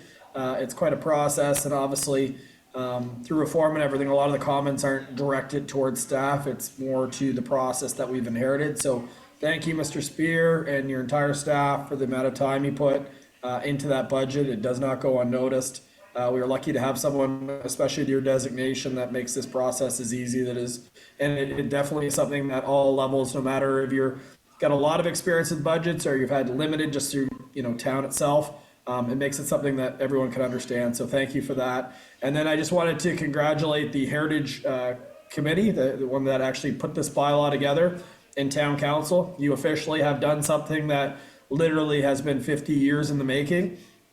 This has failed several times, as we know, in the fact that you were able to implement the first ever heritage bylaw. And I will say that not everybody was supportive of it, but I'll tell you, it was definitely a high percentage. So I do think that the Heritage Committee got it right. And I need to acknowledge all of you for implementing something that hasn't been able to be done in the past. The heritage homes in St. Andrews, although some will say it should have been even stricter, the reality is heritage homes in St. Andrews are going to be protected at a level that they never have been before for future development. And I think that all of you need to be acknowledged on making this a reality and staying the course. So thank you to all of you in the Heritage Committee. Thank you, Your Worship. Anybody else? Councillor Harlan? Thank you, Deputy Mayor. I just want to make a special thank you to the Christmas by the Sea Committee, to town staff, the Public Works folks, Kevin Simmons and Ali Spear, and all of the volunteers who worked incredibly to build the lobster tree in the middle of town square. This town looks amazing. At the best of times, we have a very special community, amalgamated community, including Shamcook and Bayside, that has a phenomenal look and feel, and it is because we have a force of volunteers who never seem to tire, who continue to provide lots of support to these activities. We have an amazing public works crew and a great Christmas by the Sea committee. I love the warm lights, the warm, clear lights. It's a great addition, a lovely addition. It makes it really, the downtown feel very special. So congratulations to everyone involved in those activities. Thank you. Thank you, Councillor Harlan. Anybody else? Okay, I get to speak now. Oh, Councillor Heenan. I was just hoping, Your Worship, I could find the ad. There was a journalist that came and explored 9 hidden New Brunswick villages, and St. Andrews hit #1. Yeah. So I just wanted to bring it forward that it makes you very proud to live in the town of St. Andrews. Thank you very much, Your Worship. You're welcome. Well, then I get the last say. The mayor's still on? Probably won't get the last say, but anyway. Don't forget to go to the Ross Museum this weekend.